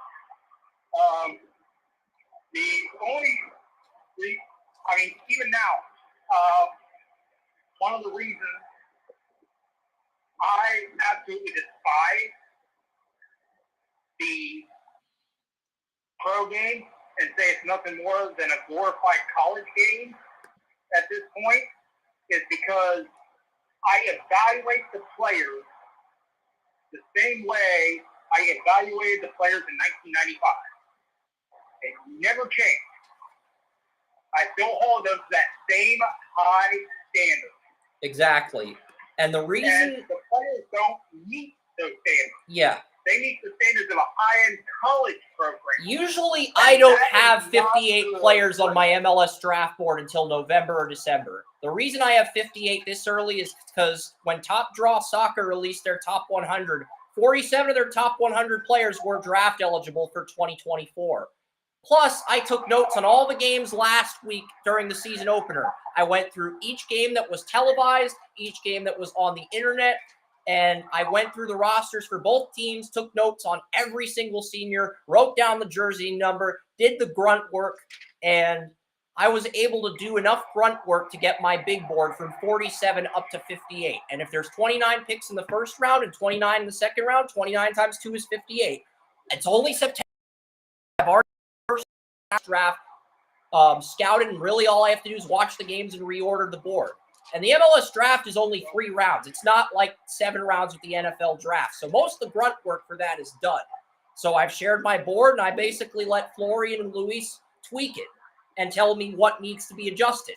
that's where we're at in the process. And usually teams don't get to that part of the process until November, December. We're already at that part of the process in September, which means we're ahead of the game right now. That's impressive. I mean, like me or not, that's pretty impressive. We pulled that off. When I was doing mock drafts and things back in the day for like the NBA, I would always say I'm not going to push how many players are on my team. Exactly. If I run out of, and if all my players on the big board are gone, I'm trading out of the spot. I'm trading down. I'm trading out of the draft. I'm not going to force my team to use a roster spot. And here's the thing. The The reason there were so many trades in the MLS draft, 6 top 11 round. The reason there were so many trades in last year's MLS draft is because you had 11 Generation Adidas underclassmen when you usually only get 5 or 6. You had 11. And St. Louis wanted a player from Creighton who was not projected to go first overall, so they traded out of the pick for allocation money. It worked for them. It worked for Houston. I think we're going to see more teams trading for allocation money, but the problem is after pick 20, this is not a draft where you will be able to trade picks 21 or 29 through allocation money. You're going to have to pick someone, and if it's not a player in the top 20, you're kind of screwed. So it's like that's just the hand you're being dealt this year. Because if there's a drop-off in talent after the top 20 players, I think you'd agree with me. Teams are not going to trade allocation money away to get that player. Like right now, Inter Miami CF's projected to pick 3rd. They just signed Lionel Messi. They are probably going to trade the 3rd pick for allocation money so they can get another star player to pair with Messi because they have a new stadium opening in 2025 that's going to have like 8 soccer parks, like family-friendly soccer parks outside the stadium, a $2.5 billion project that Beckham's been putting together. They're going to trade the 1st round pick for allocation. Right ball. As much as I'd like them to keep the pick, they're probably trading that pick for allocation money so they can get another star to pair with Messi.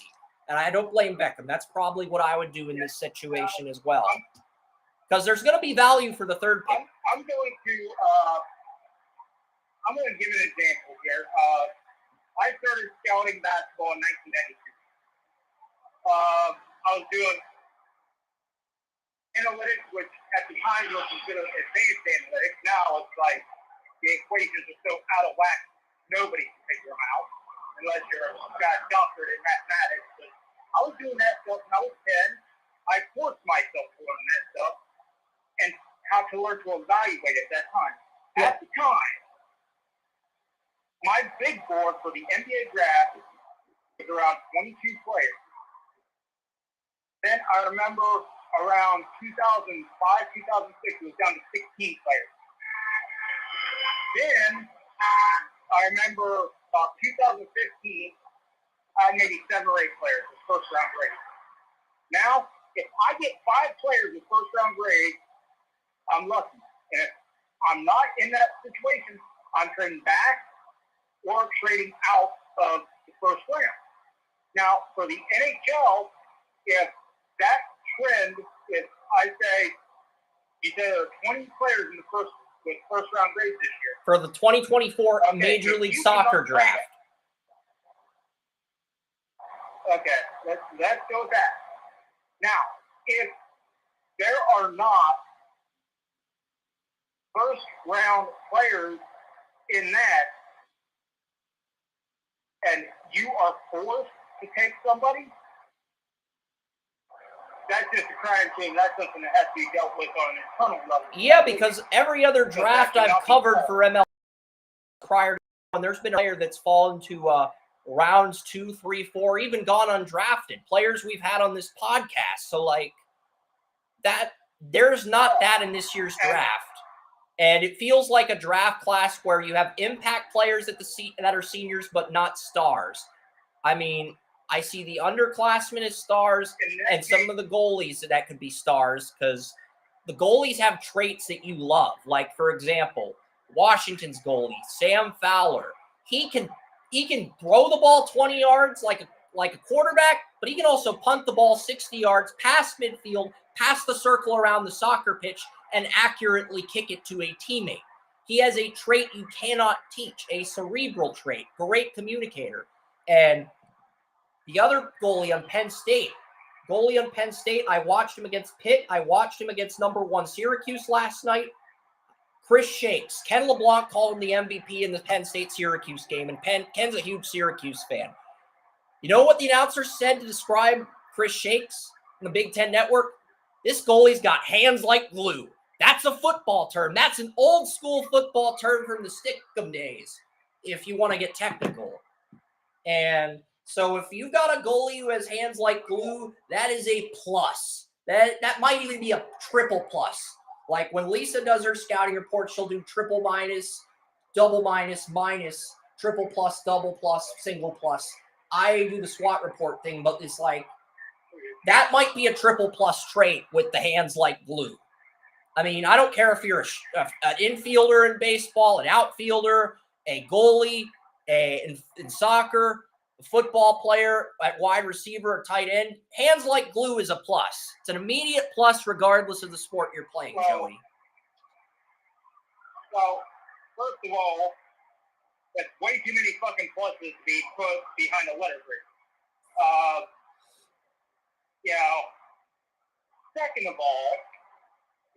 Second of all, I'm looking at the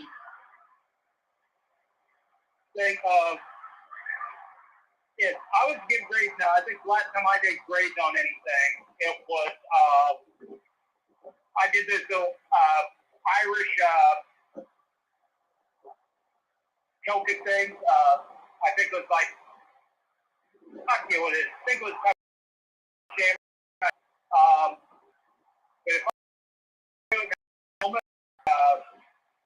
old Zelda, from the original game, the heart. You get 5 hearts, 4.5 hearts, 4 hearts, 3.5 hearts, 2 hearts, and just make it simple, guys. Like the SWAT report system, I know it's tedious, strengths, weaknesses, opportunities, threats, but it's basic enough for Joey to understand, whereas with the 3 pluses, 2 pluses, 1 plus, 3 minuses, it's just complicated. It's detail-oriented to the core where it annoys Joey, but it's simple enough. This guy God, A triple pluses. This guy God coming into the draft, God disguises whatever player this is. That's like 400%. Like, come on, guys. And I've noticed some flaws in some of the rankings on Top Draw Soccer.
Hockey, I'm able to do it. Soccer, I've only done it to a point. And here's the thing. The Colorado Rapids are on pace to break the record.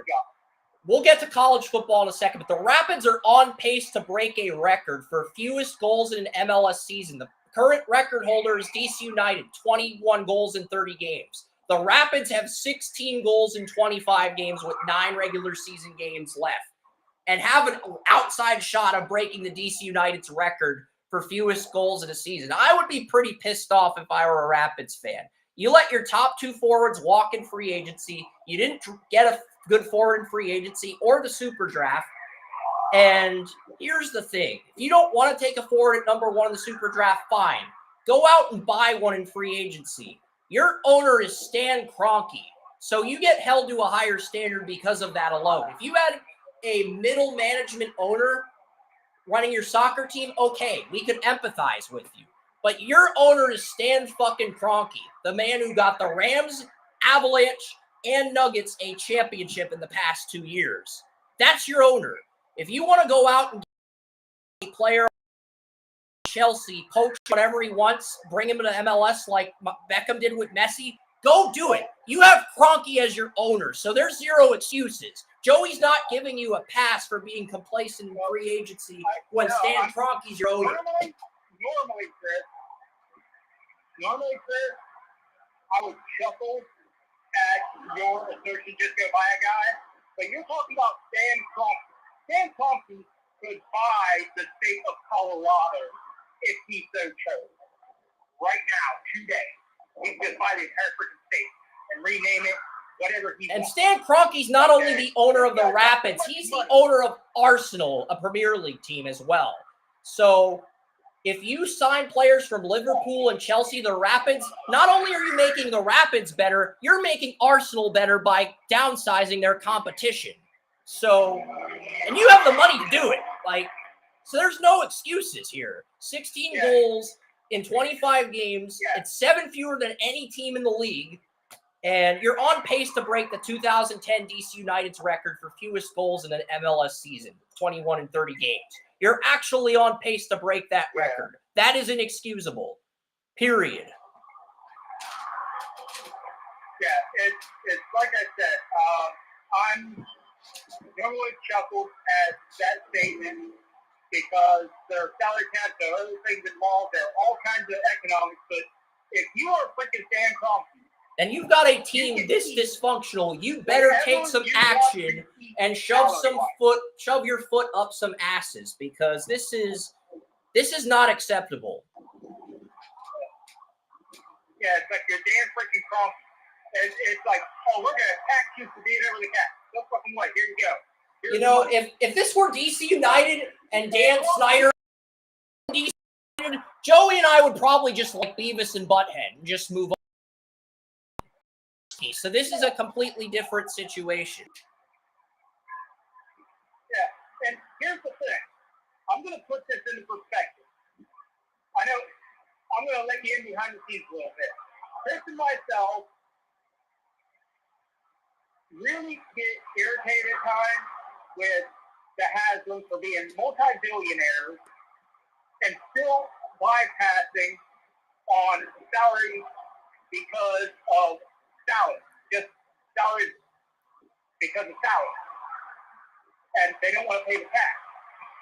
Stan Kroenke probably is worth twice as much as the Haslam. Okay? There are 4 NFL owners. There's 5 there's 5 NFL owners in MLS, Joey. Stan Kroenke with the Rapids, Arthur Blank with Atlanta United FC, Dave Tepper with Charlotte FC, Rob Kraft owns the New England Revolution, and I'm trying to think of the 5th owner at the top of my head. It's not coming to me at the moment, but I know. MLS? Yeah, MLS. There's a 5th. Haslam. That's who I. Haslam with the Crew and the Browns. So yeah, Arthur Tepper, Rob Kraft, and those have 20 teams. Okay, you get a default because we've done only in your side period. They do. It's like we talked about on the podcast. The Columbus Crew were either going to move or close down before the Haslam showed up. So we can get the Haslam point. But if you're Stan Kroenke, you probably have twice as much money, if not more, than the Haslam. If the Haslams get a little bit of a pass for keeping the Crew there, Kroenke gets 0 pass because he is probably one of the richest men in the world. He gets 0 taxes, period. Not the richest family, not the richest couple. He is one of the richest men. Individual, period. Does 0 taxes. That's it. And what's worse about this Rapids situation is this was a team that was the number 1 seed in the Western Conference in the MLS playoffs 2 years ago. They had a home playoff game on Black Friday, and now you've got 16 goals in 25 games. Every other MLS team has 7 more goals than your organization. And you have 4 players on your MLS team that have scored 2 goals. Even if you take a college soccer player and bring them up to the MLS, you get 3 goals minimum, even if they completely suck and end up being a bust. Even if you draft a bust number all in 2024, I would say he has over a 50% chance of getting 3 goals. Now, you want them to get 10, 15 goals, 20 goals, but like, you have the top 4 leading scorers on your soccer team have 2 goals each. That is inexcusable this late in the season when the season ends in October. That is not excusable when you're Stan Kroenke. You have to fix this shit. All right. Yeah, I'm done with that rant. We do need to pivot to college football. You have to have people who can put the ball in the net. Yeah. Stan Kroenke, as you said, as I said, no excuses. He is the one owner in professional sport today that I would look at and say, just go buy somebody. He's the only one I would ever say that about. Because not only does he own the Rapids, he owns Arsenal. So if you buy a player who was on the U.S. men's soccer team in the FIFA World Cup, American player, and bring him to college, it helps Arsenal, it helps team, and everybody benefit from that. So you should be on top of it. If both of the teams you own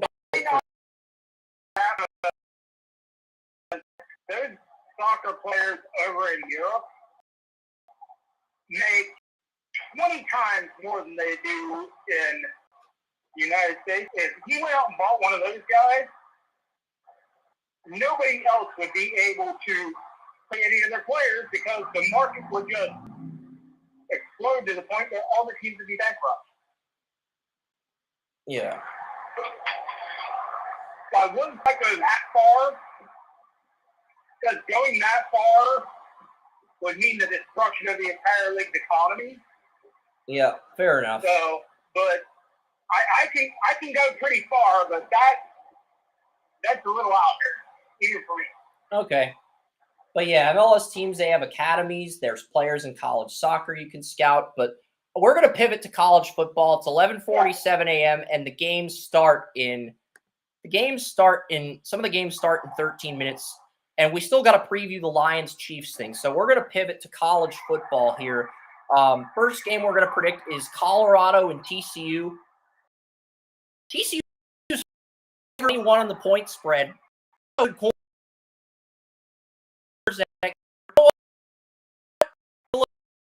For last year, I predicted Florida over Utah. I'm taking Deion Sanders and upset TCU. This is a TCU team that lost their top 2 receivers, top 2 corners. Their quarterback has 3 NFL draft prospects at the quarterback position. Have the Deion's youngest son and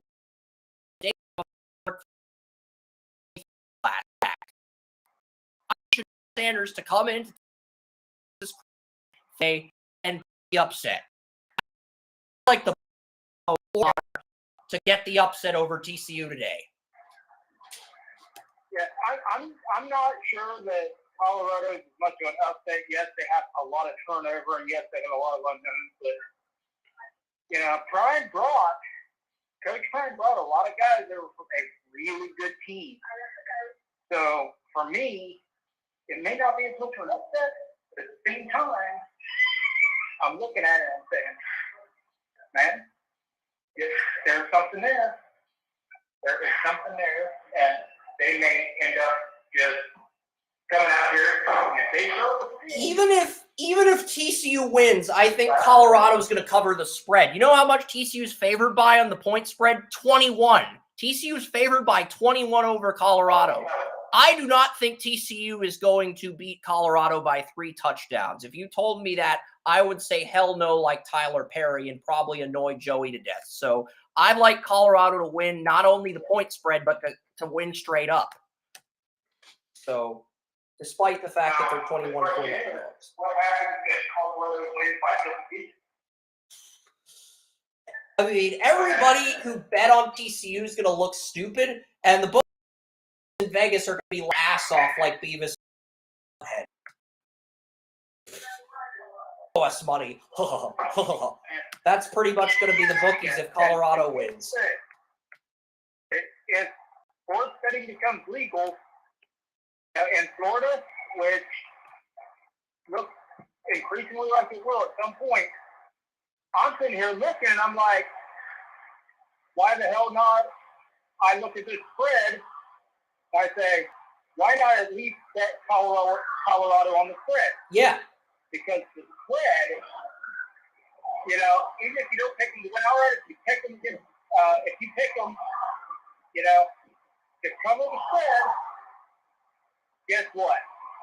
Now, you're looking pretty dang good. Yeah, if I were a sports book, I would favor TCU by 2.5 or 3, not 21. I think this matchup is that even between these two teams. But apparently the sports books don't see it that way. We'll move on to Ohio State, Indiana. I was watching the Washington in college soccer, and what blew me away was the Indiana marching band. You know, the Indiana marching band had to play music at 8 p.m. for the men's college soccer game. They got to go back out there and play They got to play their marching band music when Ohio State comes to Bloomington. You know, I'm giving the marching band for Indiana my applause and respect because that is insanely tough to do. To do a marching band gig at 8 p.m. and then to do another gig at 3:30 p.m. the very next day. That's like me and Joey doing a podcast now and then doing another podcast at 3 or 4 a.m. when Joey's about to get up and get ready for work at Walmart. It's not happening. I'm just throwing the hypothetical out there to show the kind of discipline and dedication these kids in the Indiana marching band have. Kudos. Good job, guys. Keep it up. Yeah, and, you know, that's the type of stuff that the Ohio marching band usually does, the Ohio State marching band, some of the Wisconsin's marching band, some of the best marching bands, that's the type of, so definitely get the props there. You know, it's a great project.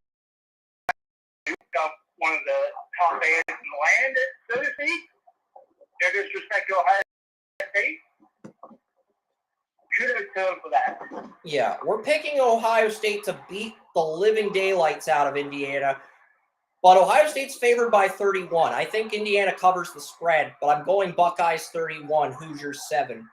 And when the Hoosiers score, that band is going to get into the game. And if they score the first touchdown, that marching band is really going to get into the game to the point where they're going to try to rattle Ohio State's new quarterback with the momentum they have.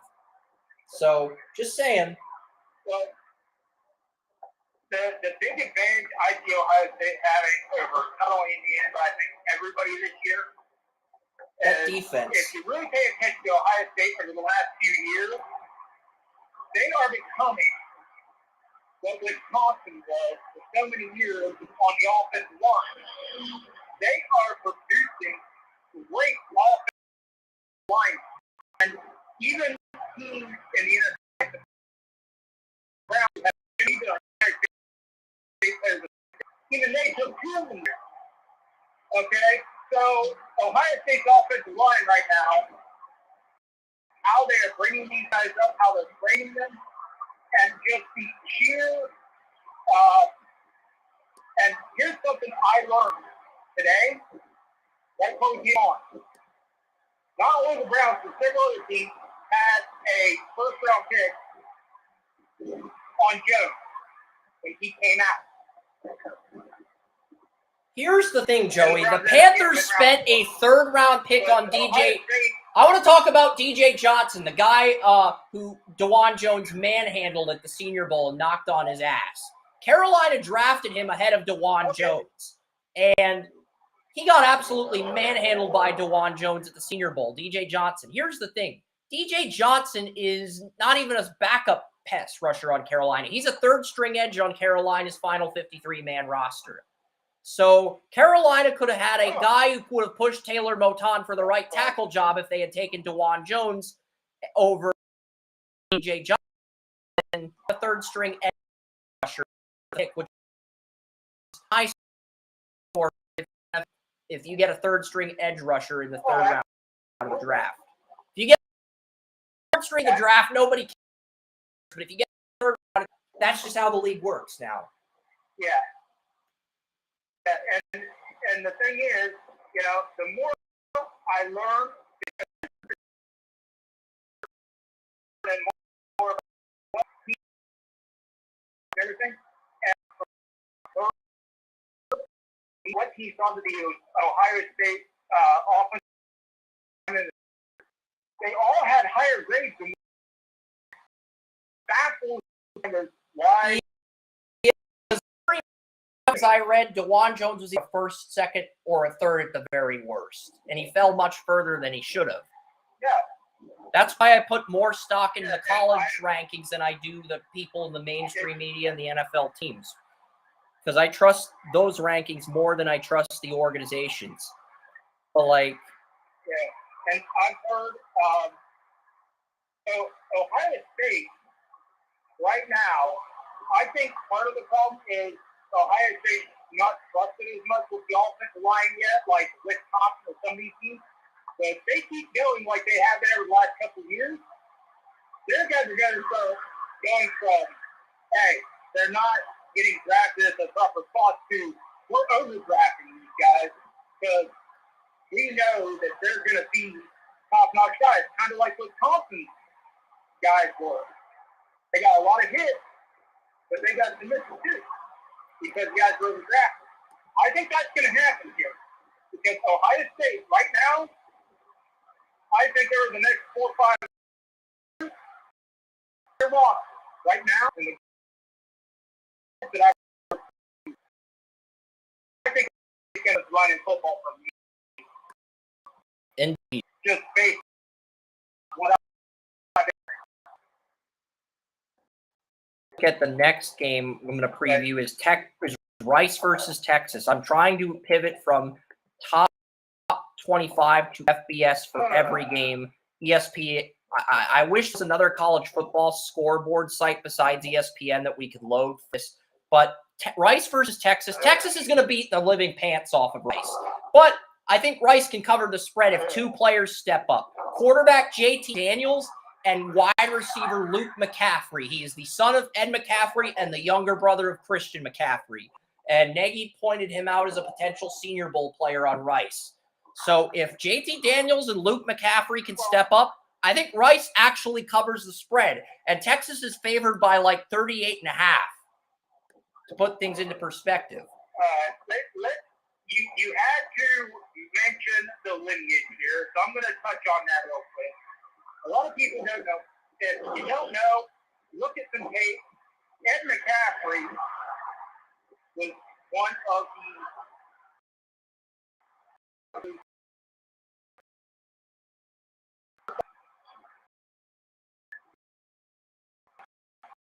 was there like watching on TV. Sorry. And so if you guys are too young to remember him,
decided they were at the combine because Chris Ballard, he offered both Levis and Richardson, a drink.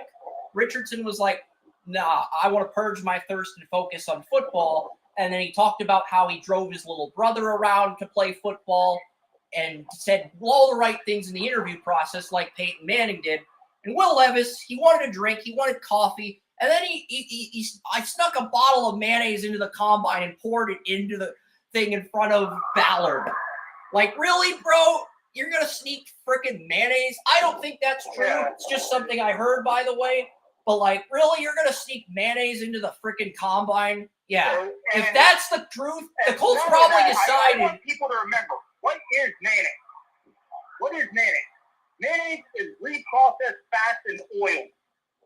So not only are you saying that you everybody likes to bring up the Peyton Manning, Ryan Leaf draft process with the Colts, but Richardson Levis is kind of just like that, Joey, with Richardson resembling Manning and Levis resembling Leaf. I mean, shit. That's what the players said to Ballard. Richardson aced the process like Manning, and Levis just pissed it away. I think the tape shows that. Yeah, what we've seen from the preseason. And I do not. I was not high on Will Levis. Neither was I. Neither was Wes. You were not high on Will Levis. And obviously, Will Levis thought more of himself than other teams did because he fell to the second round. So when you're so high on Manning, that wasn't oil. We're not saying Richardson's going to become the next Peyton Manning. Looking at when it comes to your nutrition. We're not saying Richardson's going to be the next Peyton Manning, but he showed the initiative to drive his brother to like football practice and give him tips. And his little brother's like 5 or 6 years old, or 7 or 8, or some young kid. And Richardson's like 10 years older than him in high school, and I think he lives with a single parent. It's not my business, but like, he's being the leader in the family. That's what you want from your quarterback, the leadership traits. That's what I say. When I say Richardson was traits, I'm not saying he's going to be the next Peyton Manning. That is to say. I'm for leadership traits. That is probably what's figured out. Yeah, and I want to give some advice to some young guys. Okay? If they offer you coffee at any point in time, here's what you do. You say, I want it black. Because no matter what you prefer in your personal life, if you say black, coffee has the most natural antioxidants of any beverage on the planet. But if you put fat and other things in it, they're going to wonder about your diet.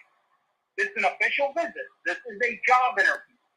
They're going to wonder about your diet. And your diet is heavily criticized at this level. Order it black.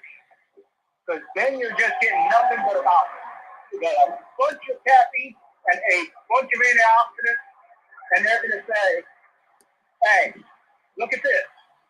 He doesn't put anything in it. He looks at his diet seriously. Whereas with Will Levis, it's like, wonder what else he eats. But this is not only disgusting, but this is really, really bad for you. So always order black. If they say what you want on your coffee, you say just give it to me black. If all of mayonnaise into the combine, into Jim Irsay's office to spike his alcohol. I'm actually asking myself if Will Levis would do that if the Colts had drafted him. And I see him sneaking mayonnaise into coffee at the combine. I'm not saying he did this. It's just a rumor I heard. I think it's BS, by the way. But if it's true, and you draft him and you're the Colts. Luckily, the Colts drafted Richardson and got it right. But like, you got to be internalizing that in your head. we aren't going over these things and saying anything about the mayonnaise or anything because of some widespread thing. We're saying it because it's one of those little things that draft people will look at, GM, scouts, so on and so forth, when they're in these interviews, that will make them question. Yeah, because Anthony Richardson's high school was like a 2A or 3A school. It wasn't a 6A or 4A or 5A high school. It was a 3A high school, and nobody from that 3A high school ever got into Florida. He was the first player to get into Florida, and he was taking his little brother to football practice, showing leadership traits in the family. That should have been a green light to draft him. And lo and behold, Richardson's the only rookie that's a captain, I believe, heading into week 1. I don't think Stroud or Bryce Young is a captain yet, but I could be wrong on that. But Richardson's already been named one of the captains. And you could say that's due to the Jonathan Taylor contract. You might have a point there, but still, it's impressive. And if he's the only captain, it means he might be last. He might be in his and I mean, so we all know he had the natural talent. But when you look at the little thing, and this is what set people like Will Levis, who screwed up the little thing, apart from somebody like Richardson, who ate the little thing. And then look at the draft box. It's the little things, and that's why I bring up the coffee always over glass, because that shows that you're interested in getting your gut right, you're interested in getting everything that goes into the draft process correctly, including your nutrition, so on and so forth. It shows you're already ahead of things. Taking your little brother to practice and guiding him through things, and that shows the ability, that shows understanding of the game.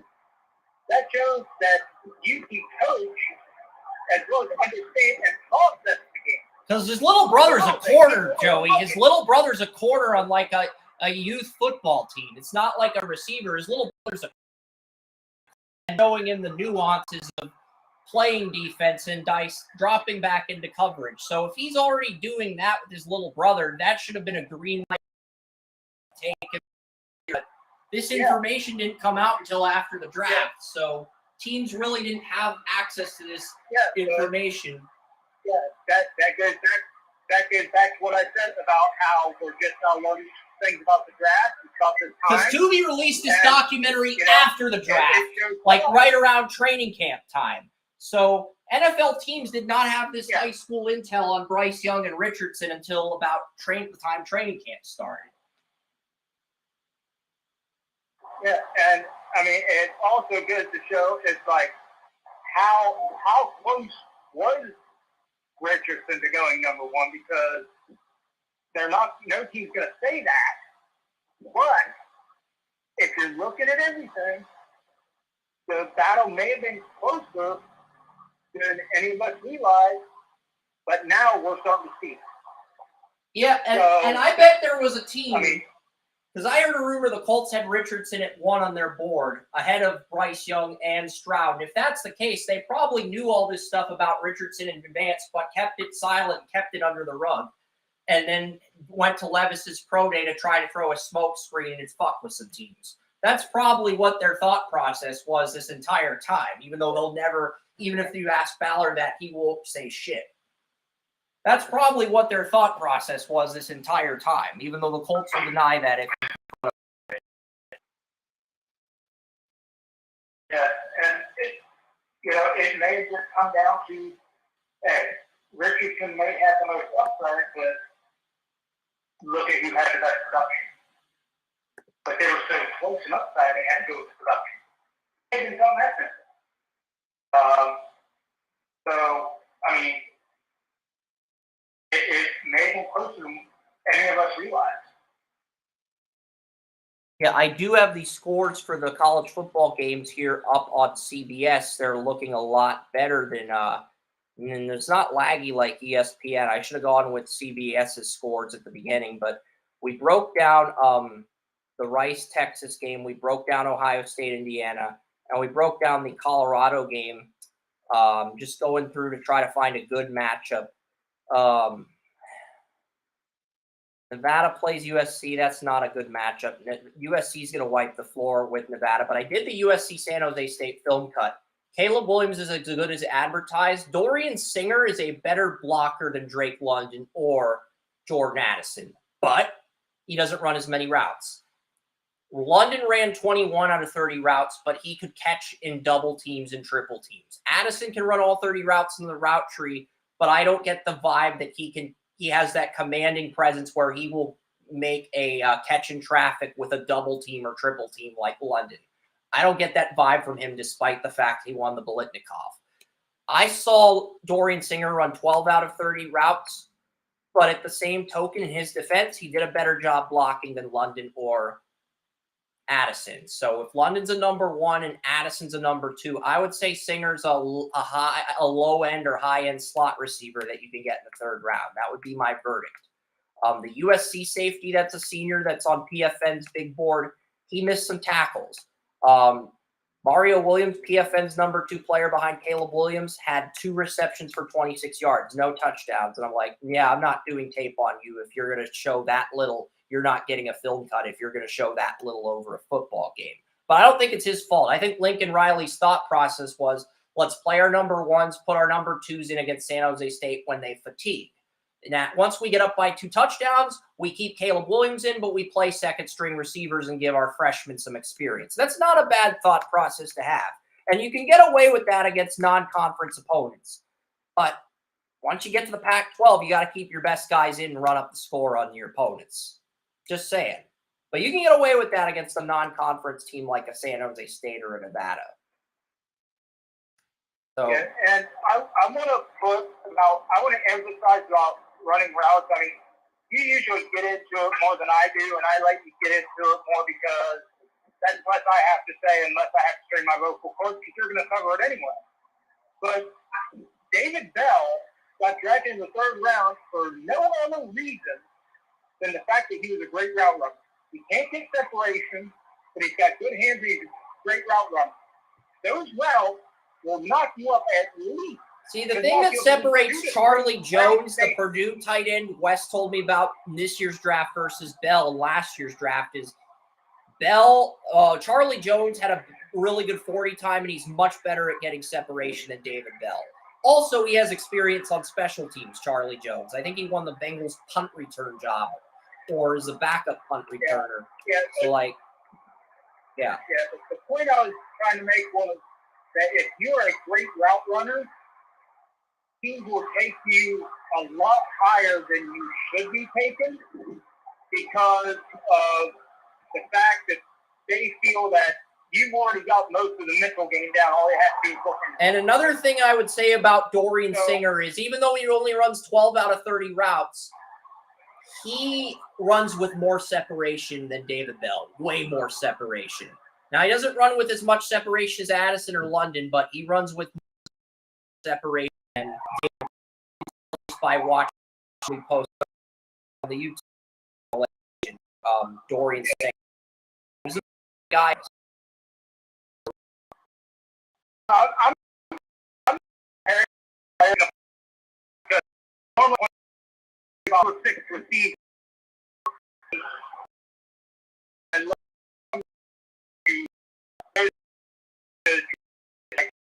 all right. Waste of time. No,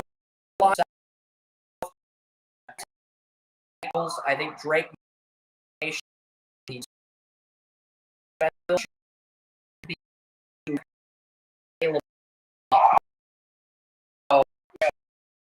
more to that film. Probably go. We have advertised. What's fascinating is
He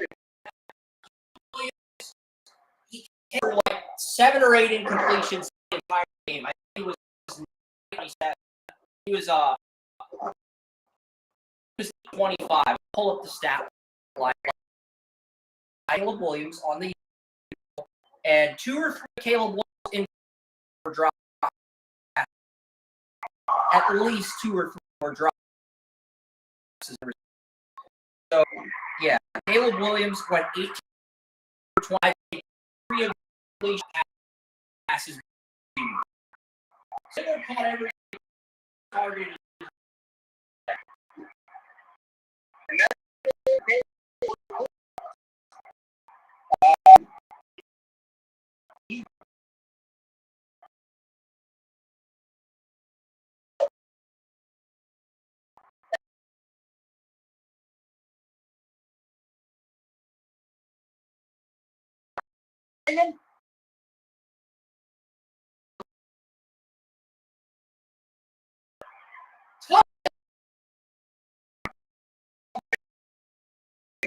Should down a 3rd and goal.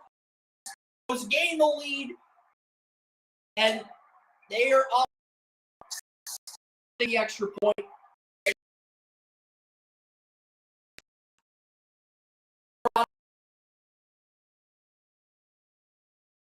TCU would have size crowd. Coach Prime, the TCU crowd. I think people, you know what? Bill, he went somewhere.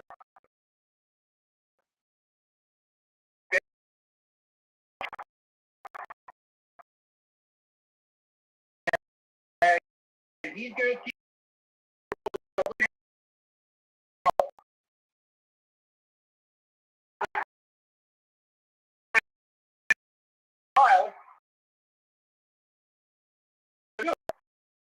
Yeah, Dion, I get it.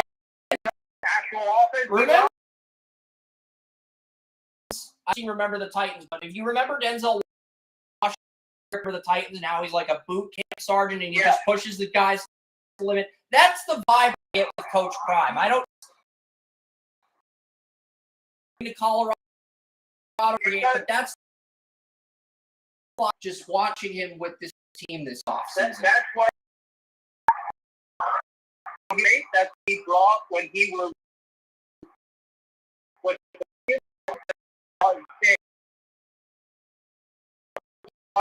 he is with Washington.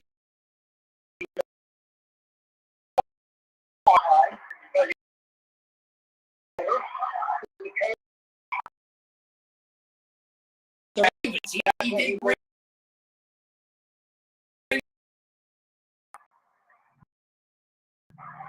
And I think people, I want to make it clear,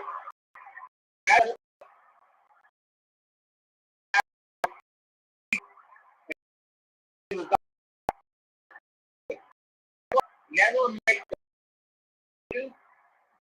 if their expectations are so much higher. You guys and joking.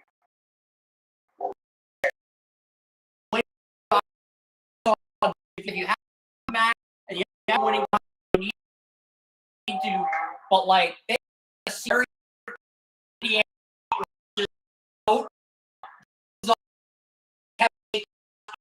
during like school kid. Talladega Nights is Jerry Buss. It's a great bird. Just and we're at the part in the show where when Paul hired to replace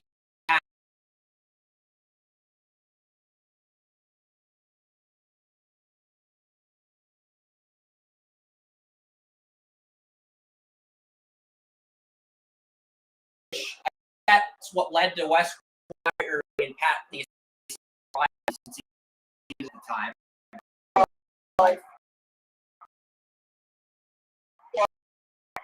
Jerry was always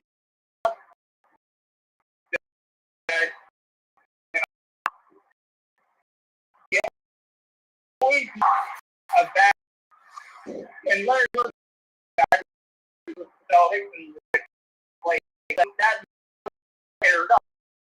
They're going to do 4 seasons, and then they're going to do a spin-off of the Celtics. I think they're going to do a spin-off of both the Lakers and the Celtics, and they're going to try to reveal the Celtics. But I think they are going to do over. Yeah. The dude in time, was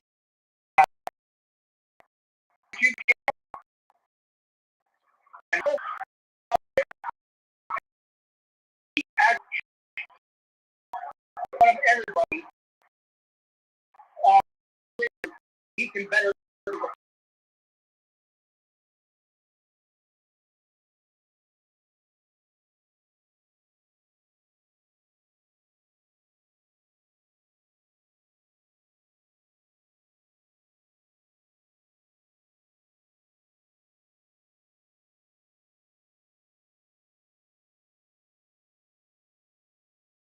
Have yards the ball.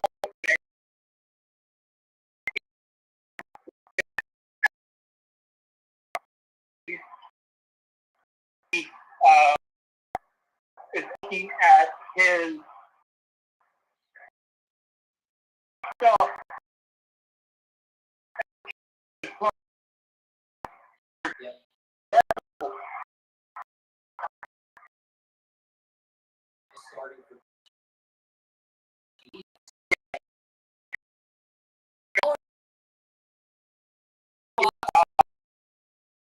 Of my office where I podcast and Fox Coach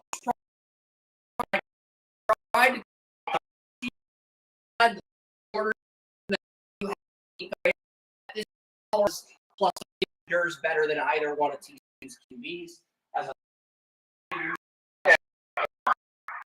quarterback can keep one Tech ended up going to Iowa. So the third QB1 behind the lights and for Tech, who had already won a title in the semifinals to I believe that's 4 years.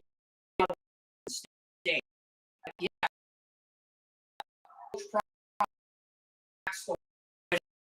In that. That's really cool that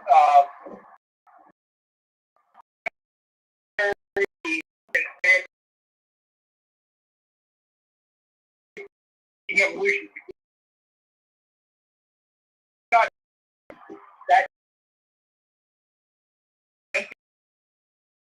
200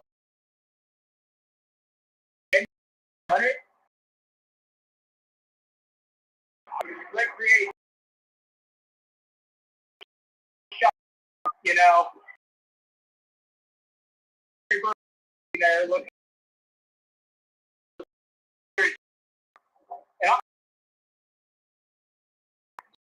at this winning touch years ago. Pulled in the Texas quarterback. I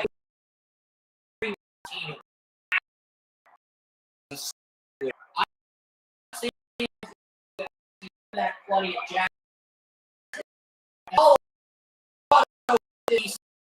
I tried to warn people to pick Colorado. I think that might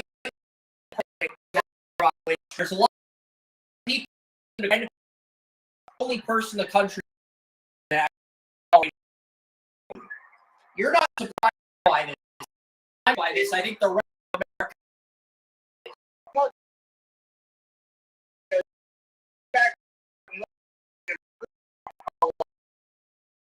I was somebody.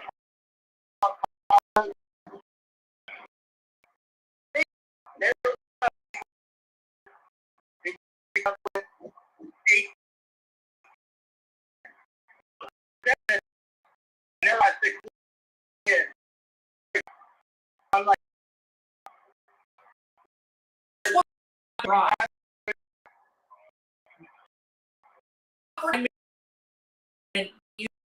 SMU here's for a brief period. They'll leave the ACC and end up in the world's going to get coach is going to go back to coach the SEC. I'm predicting that right now because I don't know the jobs, but I think if he goes to the SEC, and they will hire some coach. I will say that, but I think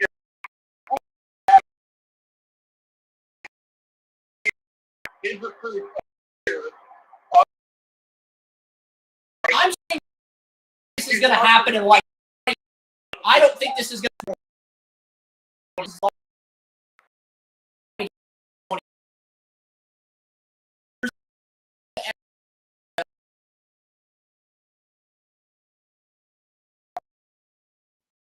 I think by that point,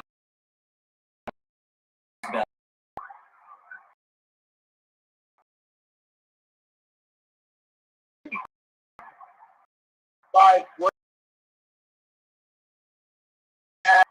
from Colorado.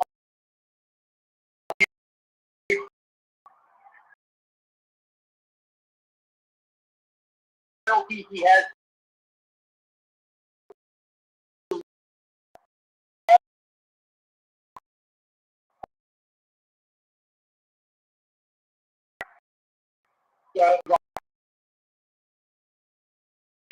he's gonna get his.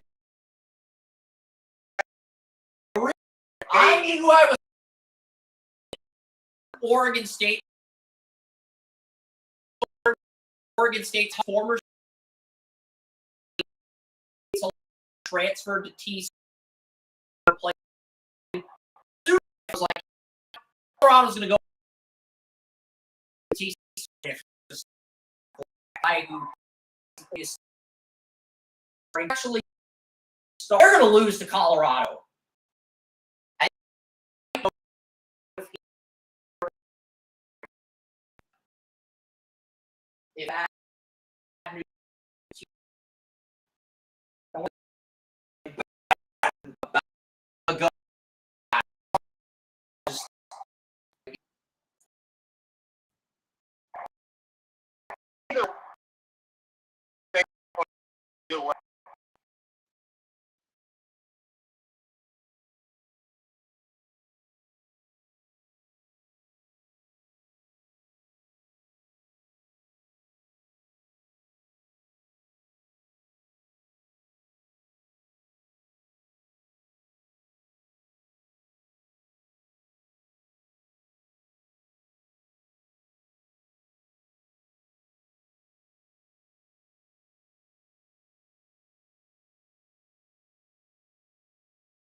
If each team will win and final verdict. So this was a game that this was a game that was everything. And but I'm guessing he's leaning towards Detroit, but he's going to wait for me to do the write-ups and evaluate the situation himself. But here's the thing: for a week, the Vikings, Tampa, and the so there are 8 or 9 games picking one team in the one.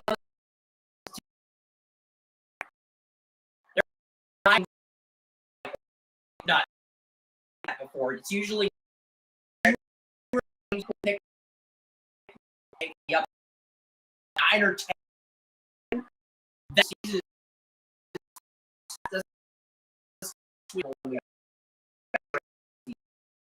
and my life has been hectic lately. Not any prediction. I don't. He did send me in May, but that was before the pre-season camp, before the 50-man. And some of the depth charts from the start of the preseason until now.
Bugs are starting to attack, and Levi Martin, the 23rd pick out of Western as the backup boy. I don't know why the Square is not showing the Draftopia. What's going on? Guys, like, have to stop there and then zoom it again because it's not like the screen for screen share. Okay, notice an error in the code. I'll just skip past part later.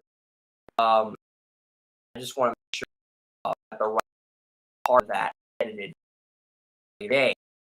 But yeah, you look at Detroit combo of 43-5 nickel defense. So I like Detroit's personnel. It was the S Martin. So final graph of fine, but you look at the Salone move, the moving the after Campbell's move, but I was the Mike Lackey's moving side. So Detroit runs 43 scheme. Here's what's remember Charles from a few years ago? Campbell, Eric Glenn, and Dan decided, you know what, we're going to put Charles linebacker in 4-3 situation. He's going to Hassan Reddick role. So they came up with that idea. Let's put Charles Harris. He's a good pass rusher, but not a pass rusher. Line role similar to Reddick played with last year. It's unconventional strategy. Harris, he's either been a 43 D. They're saying, you know what? We have Harris in 43 Sam linebacker utilizes as Reddick. I'm interested to see how this is out just because Ray's either been 34 or 40 in the entire career. Dating to me, been in a role where he's Reddick. So very interested to see how that is out. And we have different backup if anything happens as far as injury goes, Anzalone back to Mike with our starting lineup and a contract. I think you have James Houston the fourth as well. I'm not sure if he made the roster, if he got the squad since the chart when Howard updated it, didn't mention him. I'm going to say he got cut for the it's not something I've had time to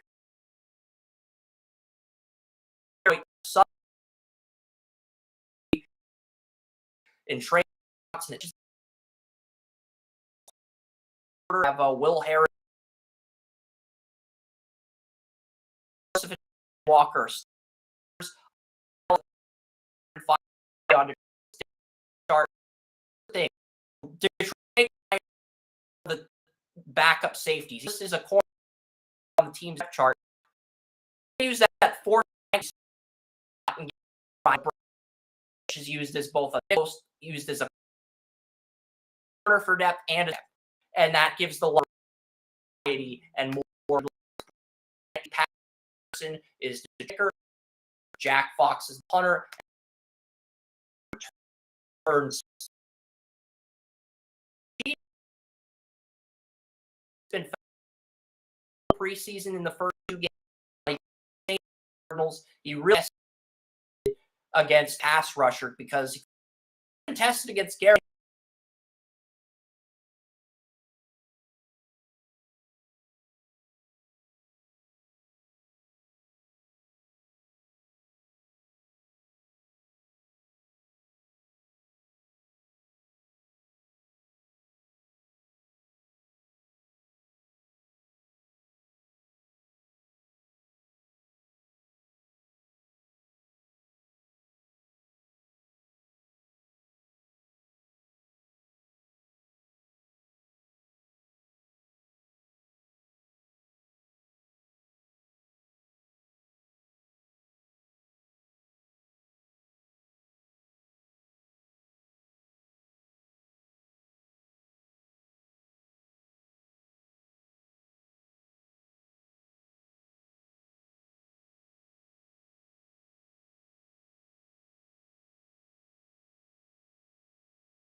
flash during his 2 seasons with Trevor Lawrence. Noah Gray is tight end. Blake Bell's the third string tight end. Jody Fortson, front runner for the fourth job, third string last year.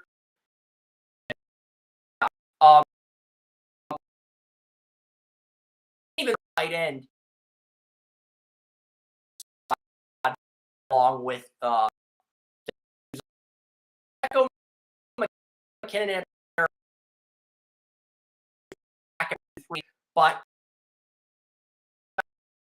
also on the practice squad as a practice player. Four deep at running back. If we really practice squad deeper as far as playmakers go, despite losing with Smith and Taylor. This Chiefs team is more of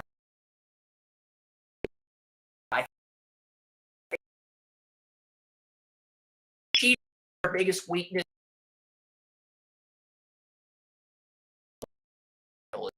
Let's start with the defense.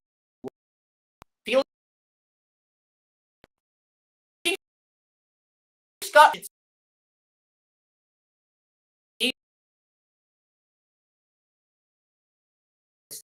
fire and the 2 defensive tackles from last year. Not just Jones now out.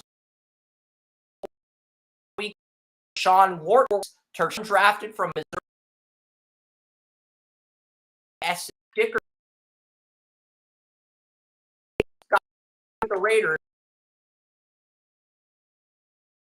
Honestly, I think for those returns, I think their whole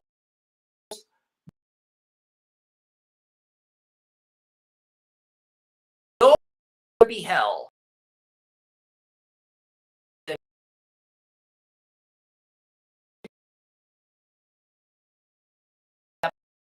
Out of the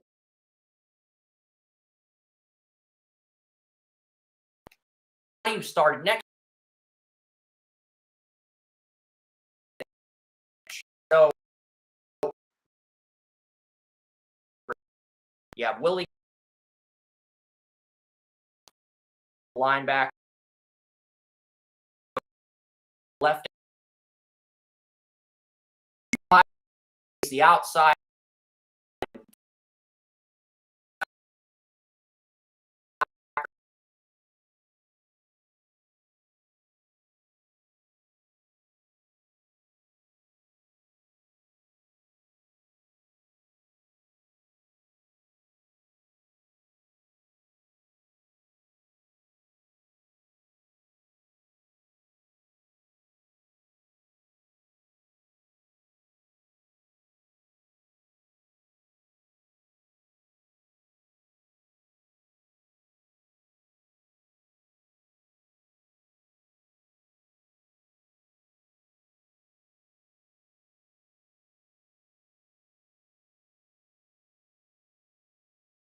Picked up rush. The Colts 5th round.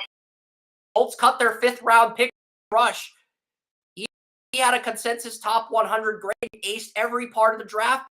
You have a round this guy. Figure out why. Because he's good enough on your good enough to right now as instead of the Jaguars getting 28 on the 30, 42, such a headed decision, whereas each can come out of this like gangbusters if the Kansas get through to rush. And so of Nick Jones, a 7th pick out of Ball State. The back safeties are pretty good too. Started on Tampa. He's now the backup to Justin and the Virginia the 4th round up free safety to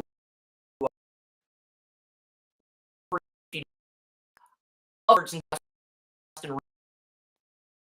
strong Cook and Connor as Juan the out. You can just move Reed to free safety Edwards, that really make where I coach his self last year and need to with Thornhill and Reed healthy. That's if I respect. I don't think the Chiefs are going to take that approach, though. I think they're going to start Brian Cook and start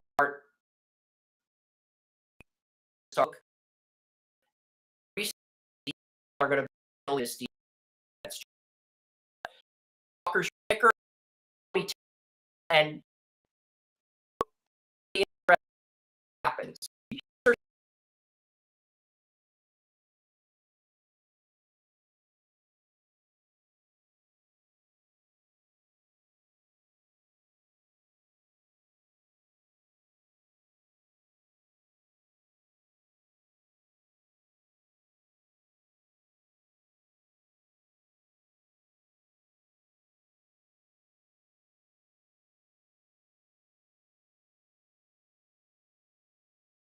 Tanya. And Tanya's the only person on our staff. Wes and or Tracy, I'm taking an. I could do that, and I could have winning 30-24 time. But I usually go in a 28-20. So makes this a shootout. Having an early scare from I bring the spread. Is my official after you rant both. For the Chiefs is all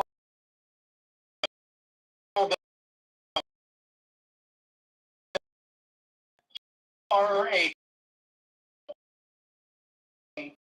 team that they may not be online.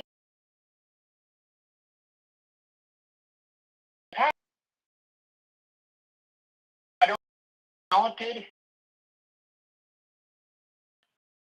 Still see the line. Yeah, offense.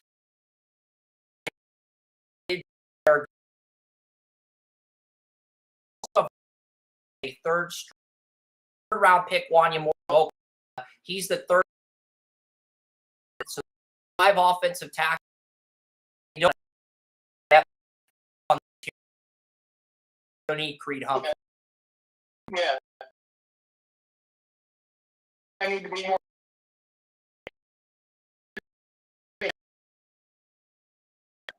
I agree with.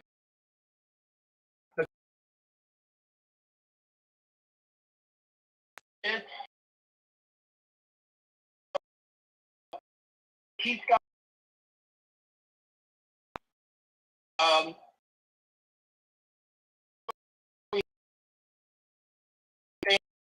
and here Smith plays like he and Anu Daiku's are going to be in position to reap. And if Donovan's the type, then this is a Chiefs team nail for the AFC. You win at a 3 or 4. It's out there with so team. It really is. So like, we'll see what happens. Like, yeah. It's so I will. But that being said, I think Lions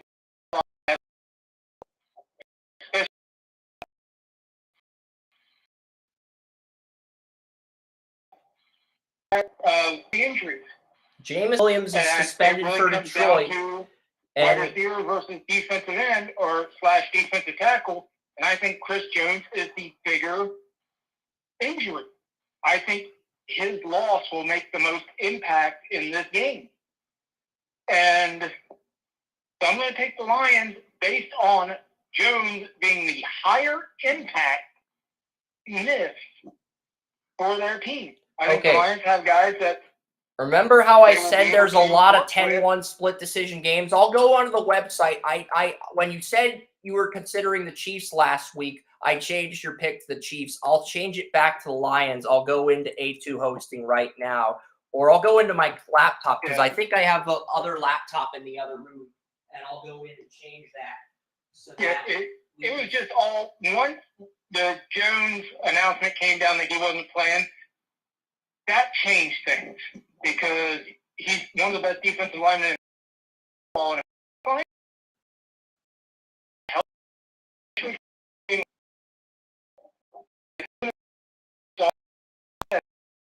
They didn't get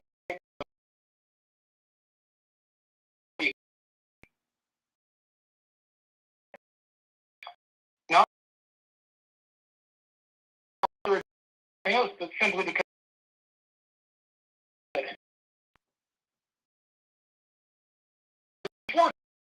But they had a full all in week one. Those full rosters. Here is the thing. Ton is the person.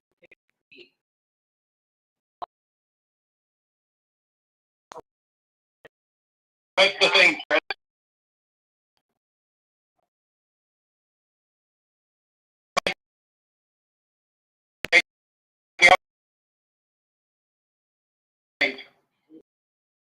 We can one.